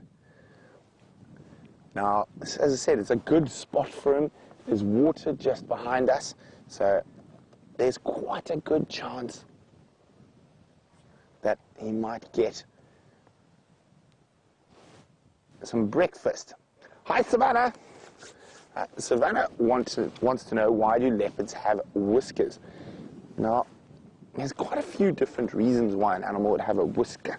And in leopard's case, they can actually pick up vibrations and things with that. And specifically, he might be able to feel something through there. But there are sensory organs, so there's a whole bunch of nerves. And unfortunately, we don't understand as much about those whiskers as we would like to. So there are some people much smarter than us who are looking into it. But my understanding is they can pick up certain vibrations, and it helps them as a sort of early warning system if they're in danger or with prey around. So very, very interesting stuff, but we don't know as much as we think we do sometimes about the animals out here. And that's one of the amazing things about spending so much time with them, is that you learn new things every single day. And we might, I think while he's sleeping like this, we might move around. We're going to come back to him.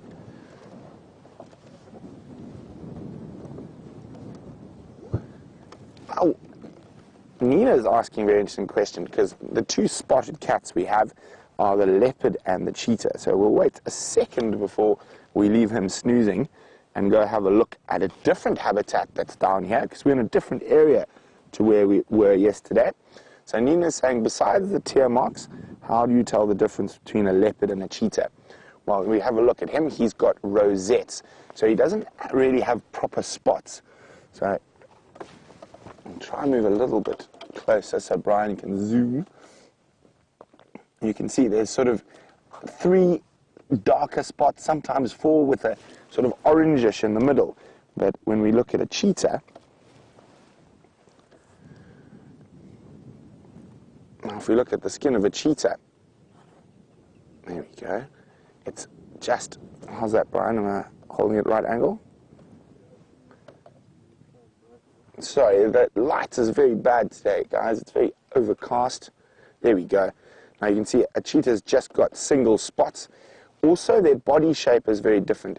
Cheetah are taller than leopard, but they weigh less. So they've got to weigh less because they've got to run faster for longer.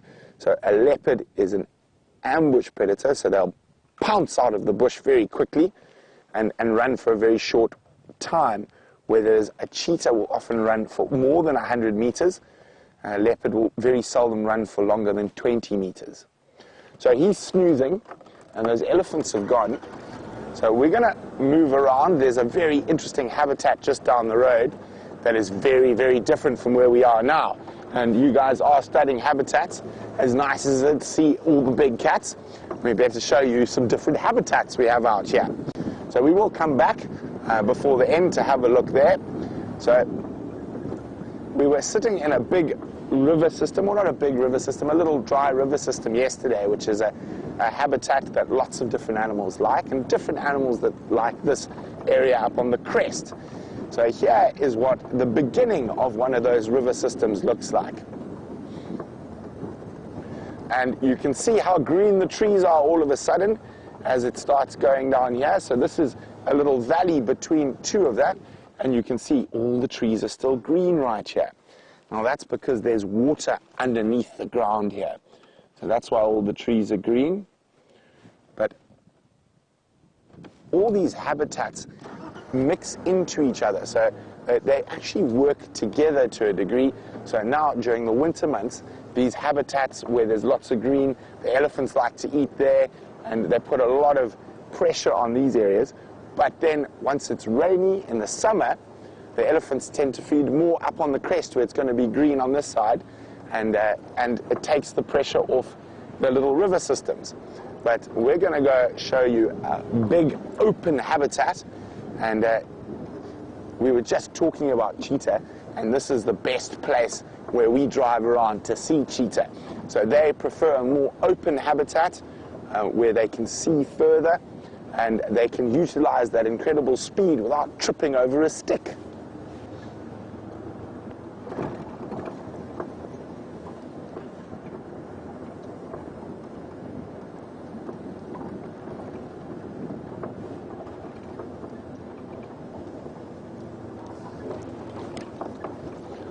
Hi, Shayna.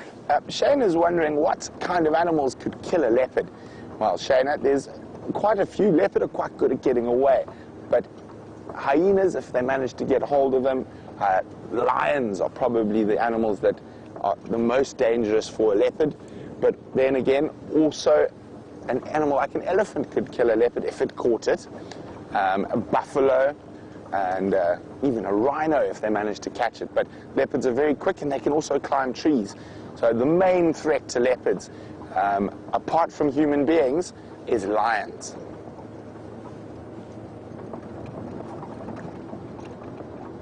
So we're working our way through a crest here, and from the crest we're going to go out into some big open plains.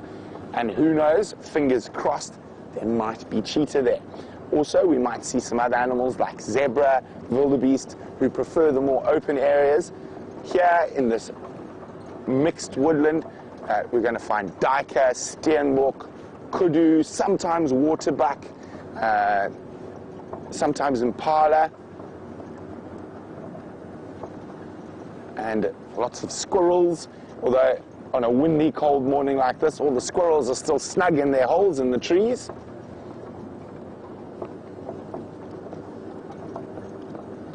While we go to the big open plains, let's go see what Steph's up to on the other side of the reserve.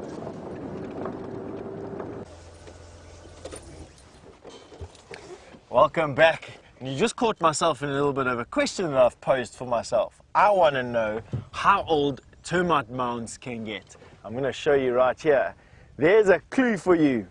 That is obviously a very big, very old tree, and that tree is 200 or 300 years old. Can you imagine that? Now have a look at the base of that tree. This will give you the clue. That tree is obviously growing on top of that termite mound. The termite mound is not growing through the tree. That tree is on top of the termite mound, and this is where the answer will be for most of you. How old do you think that termite mound is? Older than 200 or 300 years. Isn't that amazing? Now what the scientists don't know is whether or not the termite colony that lives inside that termite mound is also 200 or 300 years old. What they think is two different things. Either it is or it isn't, and if it isn't, they think that a termite mound is recolonized. That means it's occupied by different colonies of termites over hundreds of years. We don't know the answers to those questions just yet. And isn't it amazing that even though we can be so clever, we can send people to the moon, we can send spaceships to Mars, but we don't know how old a termite mound actually is, or what goes on inside a termite mound right here in our backyards. Incredible, hey? All right, now I'm on my way.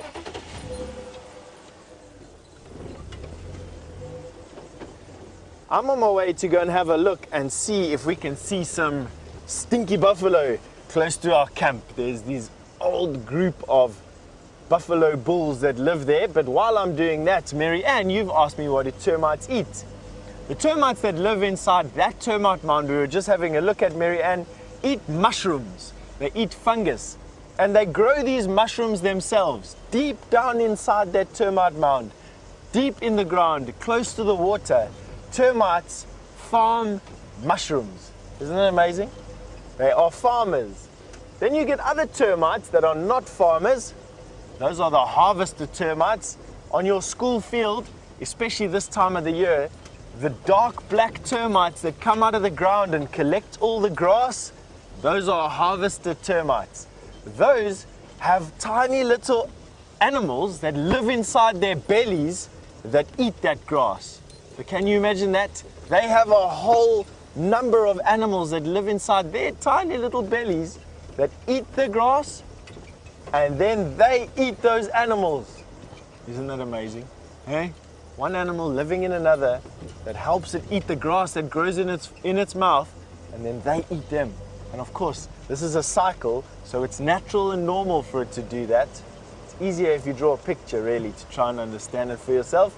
So you get two different types of termites, two different things that they eat, two different ways that they eat it. Alrighty, now we're going to be having a look for these stinky buffaloes. Buffaloes, for me, I love looking at buffaloes, but they just generate the most amazing amount of flies on them. And flies are not my best friend. Let me just put it to you that way. I can feel them tickling my head when I'm close to these buffaloes. And of course, having no hair, I've got a lot of head all over the place.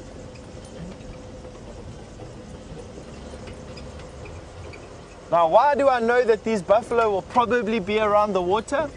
Quite easy. Buffalo need to drink lots of water. And because they need to drink lots of water, they can't be far away from water. And the only water that I know of in this whole area lies in front of us here. So we're using what we know, and we're putting it together, and we're making a puzzle as to how we can find these animals. And putting all those pieces together is what takes all the time and what we went to school for, to learn how to become game rangers. It takes a long time to do that. I've been at school for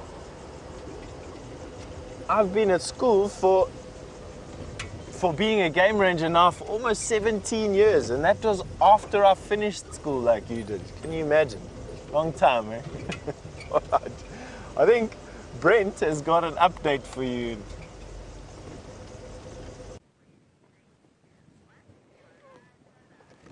So we're talking about different habitats, and here we have a massively different habitat. You can see very few trees, very short grass, and we find different animals in different habitats. And this particular habitat is a favorite of the wildebeest. And there's a big herd of wildebeest in the distance there. There they are. And just behind them are some zebra. Now, it's not uncommon to find wildebeest and zebra together, but I see some a bit closer to us, so we're going to go to those. Now, wildebeest and zebra are very different diets. They both eat grass, but they eat very differently. A zebra is what you call a bulk grazer. So it just munches. It doesn't really matter what it munches, and it munches through. Now, wildebeest are a bit fussy. So they only like grass species that are very short and at certain lengths. So the zebras will quite often now eat the grass and keep it nice and short, and then the wildebeest can go pick which grasses he likes in between. Now, another strange creature we might find on these open plains that we see from time to time here is ostriches. And of course, cheetah. This is all very good area for those animals.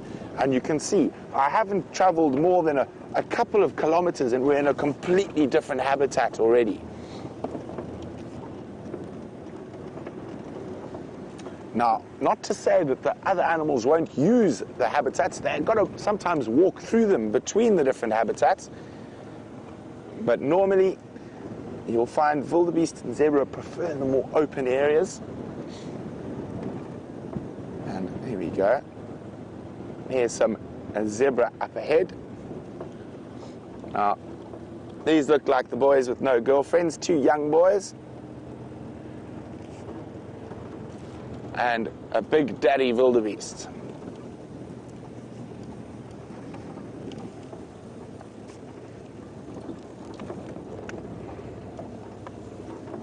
Hi guys. Now the big daddy wildebeest will keep an area like this. So this is a wildebeest we've named. His name is Gnormless Gnorman the Gnu. Hello Gnormless. And this is his territory.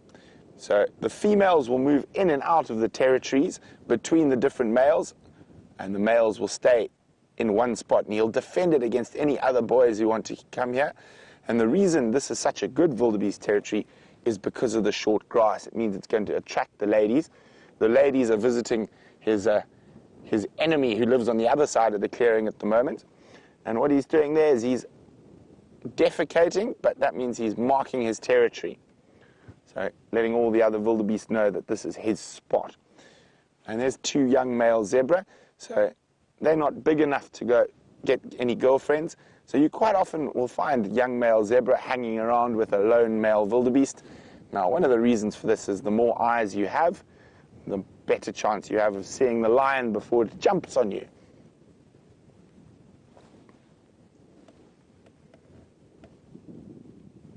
Very pretty. Oh, off they go. And you can see how windy it is. Look at that dust going.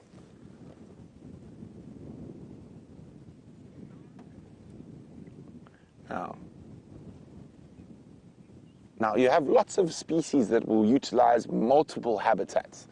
So in the summer months when the grass is longer here, you can find elephants here, and well, we find buffalo quite often, big herds up to 500 on the short grass. But the only normal resident in this habitat who's here all the time is that wildebeest. Hi, Chloe. Chloe's wondering how quick a zebra can run. Chloe can probably do up to about 60 kilometers an hour, and they can keep it up for a while. Oh, look at him. He's scent marking again.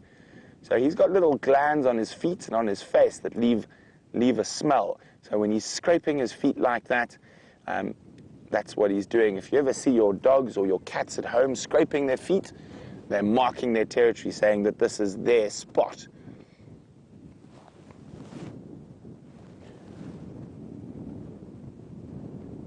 Oh, unfortunately, no cheetah here today.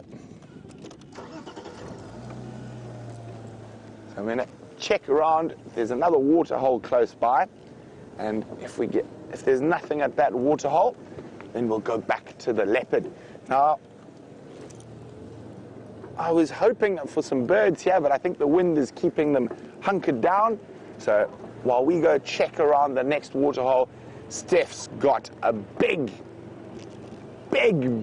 animal to show you.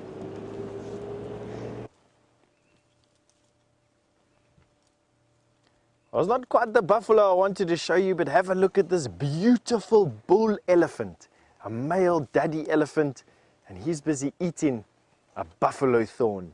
Now I want you to hold out your baby finger. That is how long the thorns are that this elephant is busy putting in his mouth. Isn't that amazing? Doesn't get pricked. I'm sure he does. He doesn't really feel it.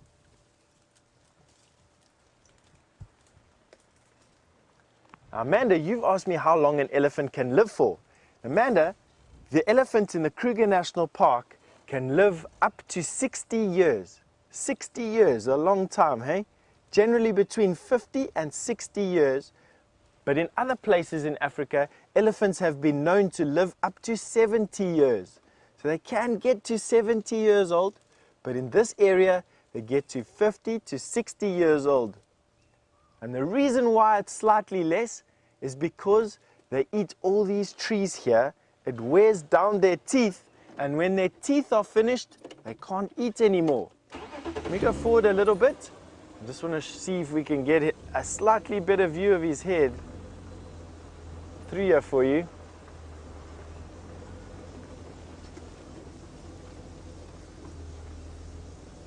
And Adora has asked me, how big can an elephant grow? Now, Adora, the elephants in this area, in the Kruger National Park, they grow up to about 6,000 kilograms, 6 tons. That is about 2 of your mommy's cars that dropped you off today at school, about 2 cars. Normally cars are about 1.5 to 3.5 tons. A big car is about 3.5 tons, and ellies get up to 6 tons.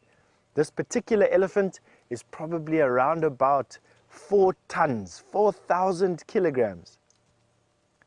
Those tusks, if you stick out your leg as far as it can go, the tusk is as big from the tip of your toe all the way to your hip.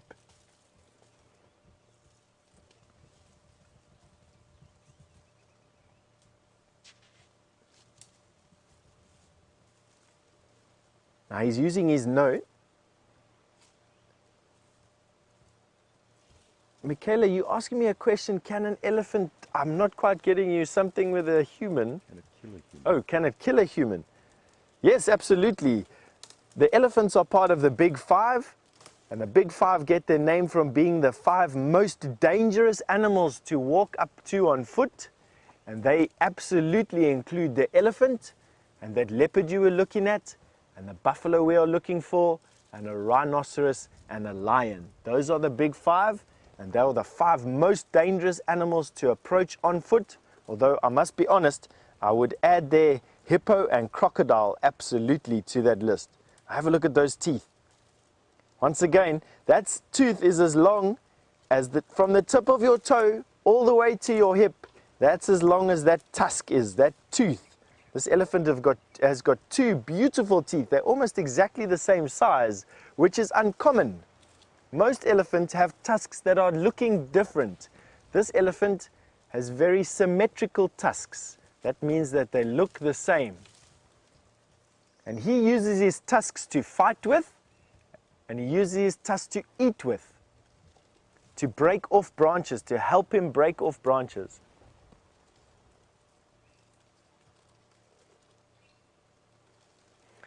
Sienna, you've asked me, can an elephant run faster than a hippo? Yes, Sienna, an elephant can absolutely run faster than a hippo. Elephants can run up to 45 kilometers an hour. Hippos are running at about 35 kilometers per hour. And that is still much, much faster than the fastest human being can run. So elephants can run up to 45 kilometers an hour, and hippo can run up to 35 kilometers per hour. And at the fastest we have leopard.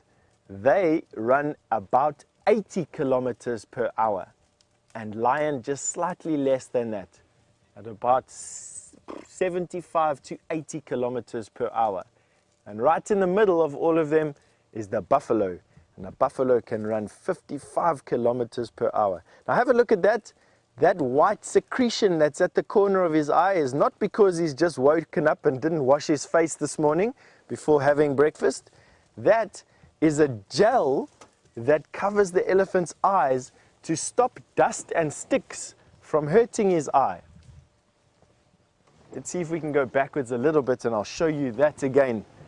That elephant secretes that gel, and that gel stops the eye from hurting with sticks and dust. Let's see if we can show you that now. Got such a nice view of him. Have a look at that.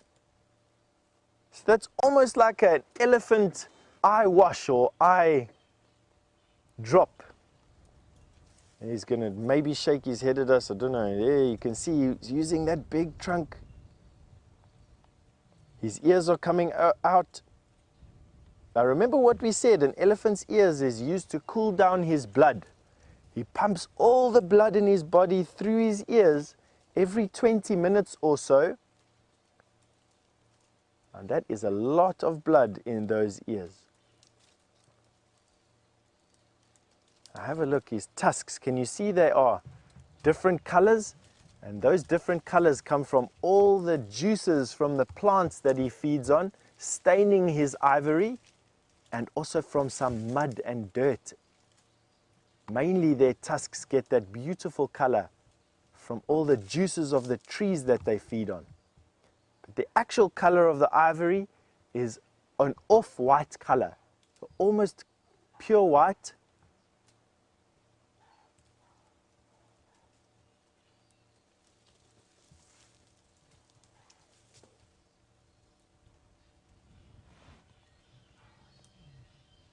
Isn't he beautiful? Have a look at the tips of those trunks, of those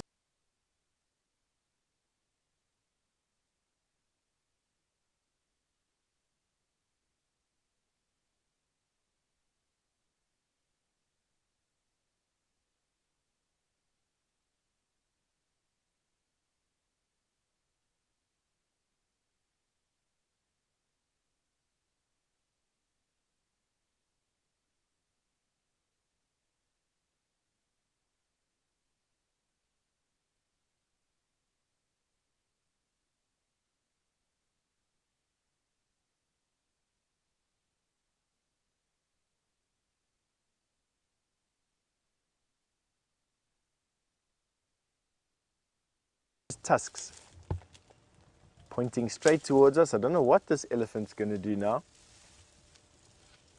I'm going to push through these branches.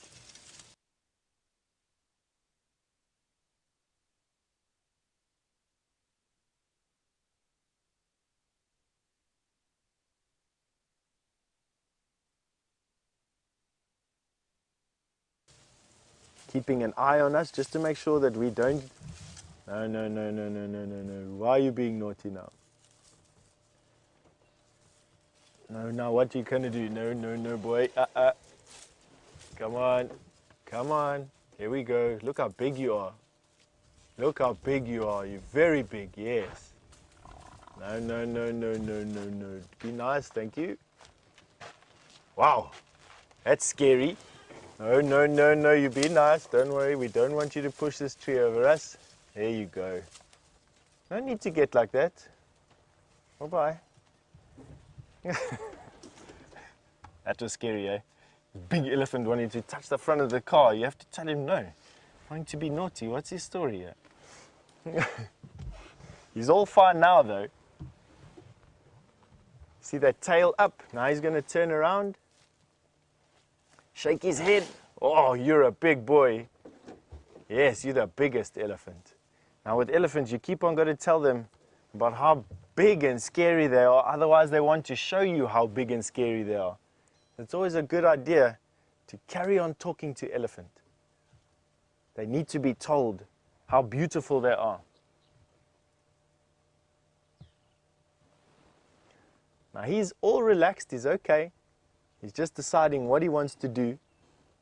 And he'll probably just go back to eating. There we go. Trunk coming up. Now we've got some impala busy giving an alarm call just around the corner from where we are, and I think it's a good idea for us to go and have a look at what's making them upset. Goodbye, big guy. Thank you for letting us share your breakfast.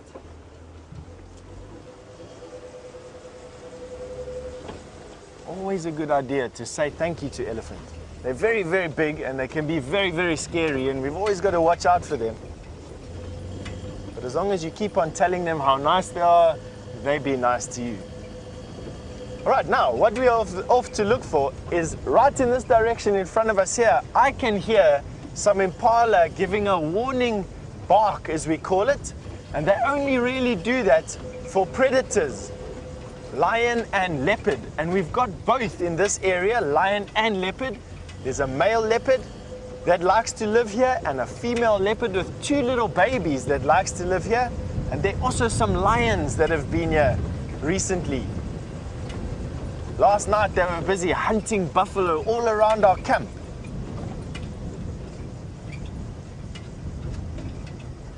All right, and I think while we're having a look for these impala and whatever they're barking at, we're going to send you back to Brent, who's with that leopard that you started with.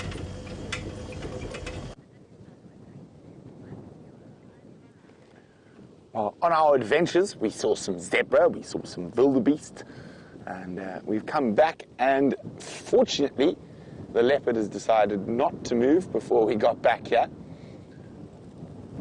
Oh, here comes a yawn. Oh, look at those teeth. Oh, they are such beautiful creatures. Now you can see the long whiskers. Oh, another yawn. Now, when big cats start yawning, there's a chance they might start moving. Ah, and a bit of licking. Oh, Oh, I think he just got bitten by a termite or something, or maybe even a scorpion. Something stung him and it made him jump to the other side of the termite mound. Oh, he's got something funny in his mouth. He could have a termite soldier biting his tongue. He looks very unimpressed with it. But there we go. He gave you a bit of action. Rodine, it's been fantastic having you with us. And hopefully we'll see you again soon. You bring such good luck. And now you get to meet the thumb. So that's actually who controls the camera. Not Brian, it's the thumb. But been great having you. We're going to stick with this leopard. And maybe next time I'll tell you what happens after you guys go back to school.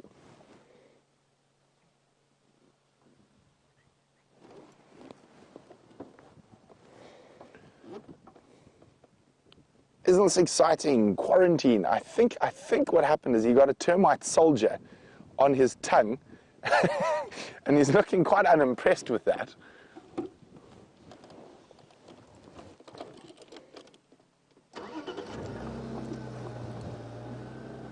Hello, Mr. Q. Oh, he is just a gorgeous leopard.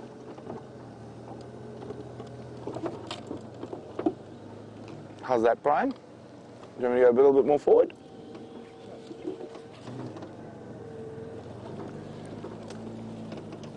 Oh, there's a stick in the way. I'm just going to go past it.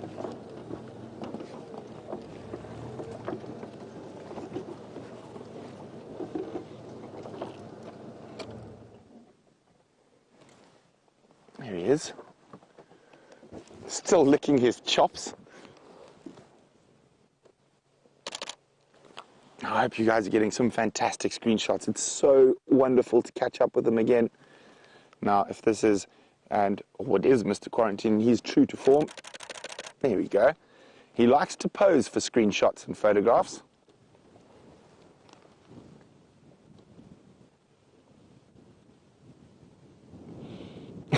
He's looking very upset with about whatever he ate.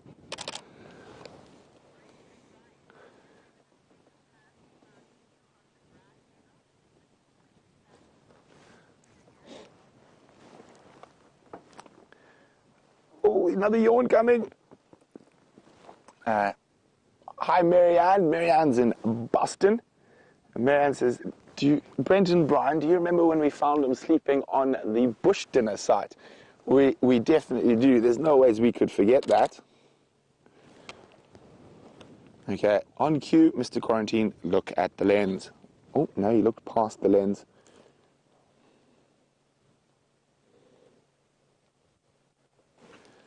And I actually think I might have a copy of that photograph with me. I'll see if I can find it and then show it to everyone.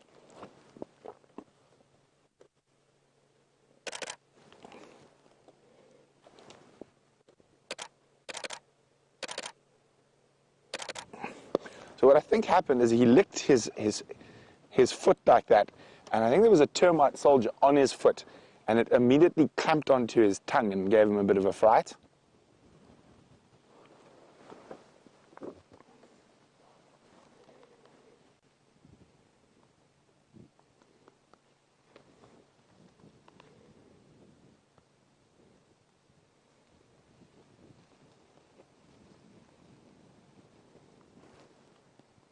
So it looks like he might go for a bit of a walk, and we're definitely going to hang around and not go anywhere, see where he goes.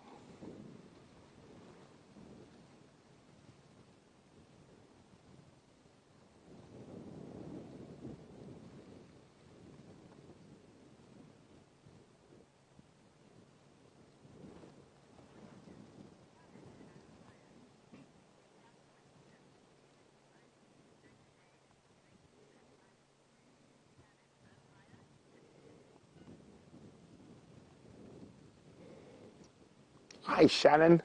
Shannon's in Ohio. Shannon said this might be a dumb question. No such thing. Shannon, only a dumb answer. Shannon wants to know, do they only sleep during the day or do they sleep at night too? They do sleep at night as well as during the day, Shannon. So depending on how full they are and lots of different things, but they will sleep at night as well.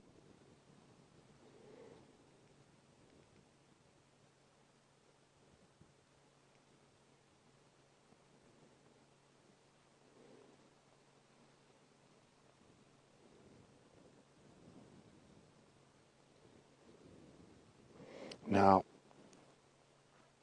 I'm wondering if I have that picture.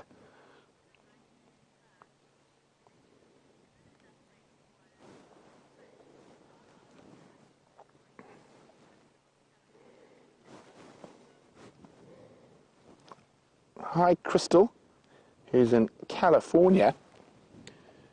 And Crystal's wondering, is there ever going to be a time when there just isn't enough space for a leopard to disperse? Well, I think we have reached that to a degree already, Crystal. And oh, nice little rollover. And unfortunately, some male leopards are pushed into areas where they are not really welcome anymore.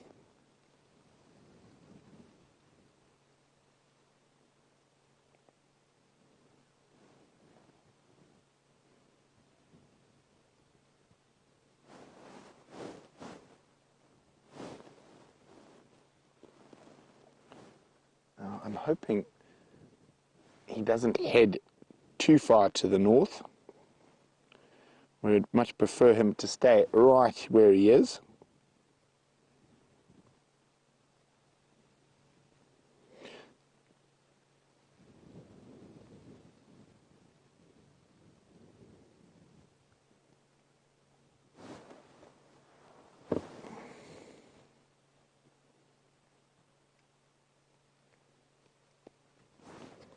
Now, he does look like he's a little bit hungry.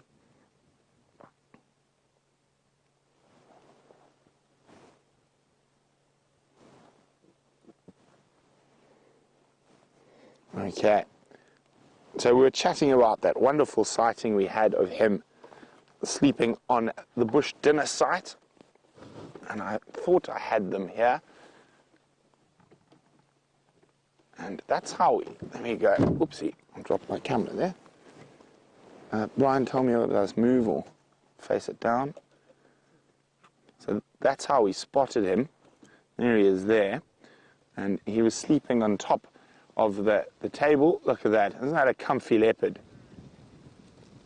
Wait, let me take my scarf off. I think my scarf is reflecting. Or if I do that, Brian, is that better?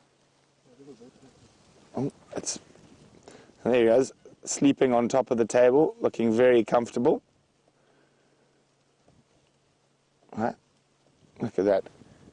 Well, he's up, so let's stick with live quarantine rather than pictures of quarantine.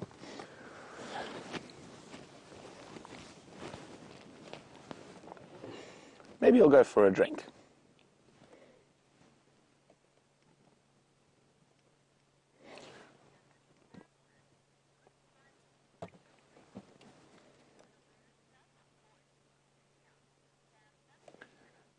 Sham's son's wondering, could quarantine pose a threat to Karula's cubs, or is he still too young? No, he definitely does pose a threat if he were to come back to Djuma. But currently where he is, he doesn't pose a threat at all. He's quite far away from where they are. At the moment, the bigger threats to Karula's cubs would be Mvula and Sindile.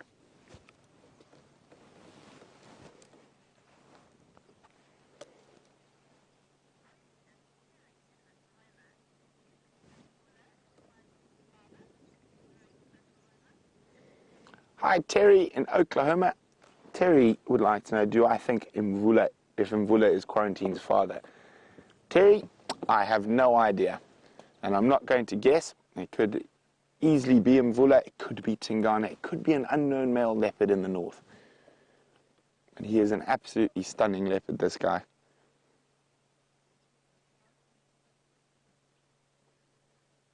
Oh, he might go back to the top of his termite mound for another snooze. I love how they flatten their ears when they climb a termite mound initially. to get a nice little view around.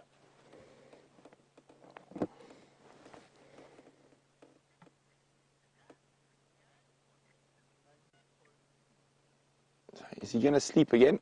Or has he learnt his lesson? No, he's going to go down again. He's just... Oh, Brian, I think we don't even need to move. That's quite pretty.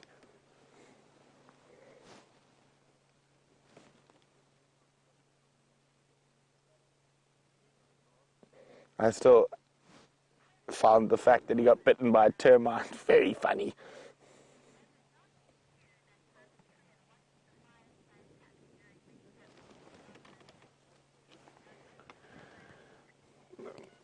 Hi, Douglas in Arizona. Douglas would like to know, was it not Quarantine who climbed a tree to watch the last fireside chat of Big Cat week 2014? Brian, you were actually filming that, weren't you? Yep, it was him indeed. There we go. Brian was there, and it definitely was the Quarantine male.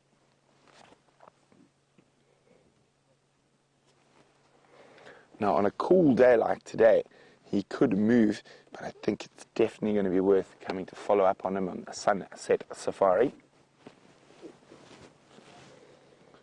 But we're going to stick with him for the rest of the sunrise safari, that's for sure.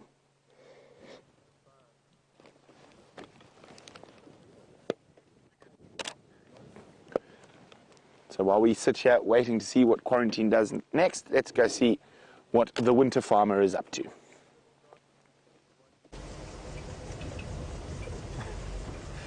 The winter farmer, Brent, that's nice, thanks. We've moved into this area away from where we were with an elephant bull just recently because there were some alarm calls from impala coming from here. Now, yesterday on the walk, on the sunset bushwalk, for those of you who joined us with the sunset bushwalk, Karula's tracks with the cubs were coming in this way on top of the male leopard's tracks that we were following. And I don't think that she's actually left this area, to be honest. I think that she's still here.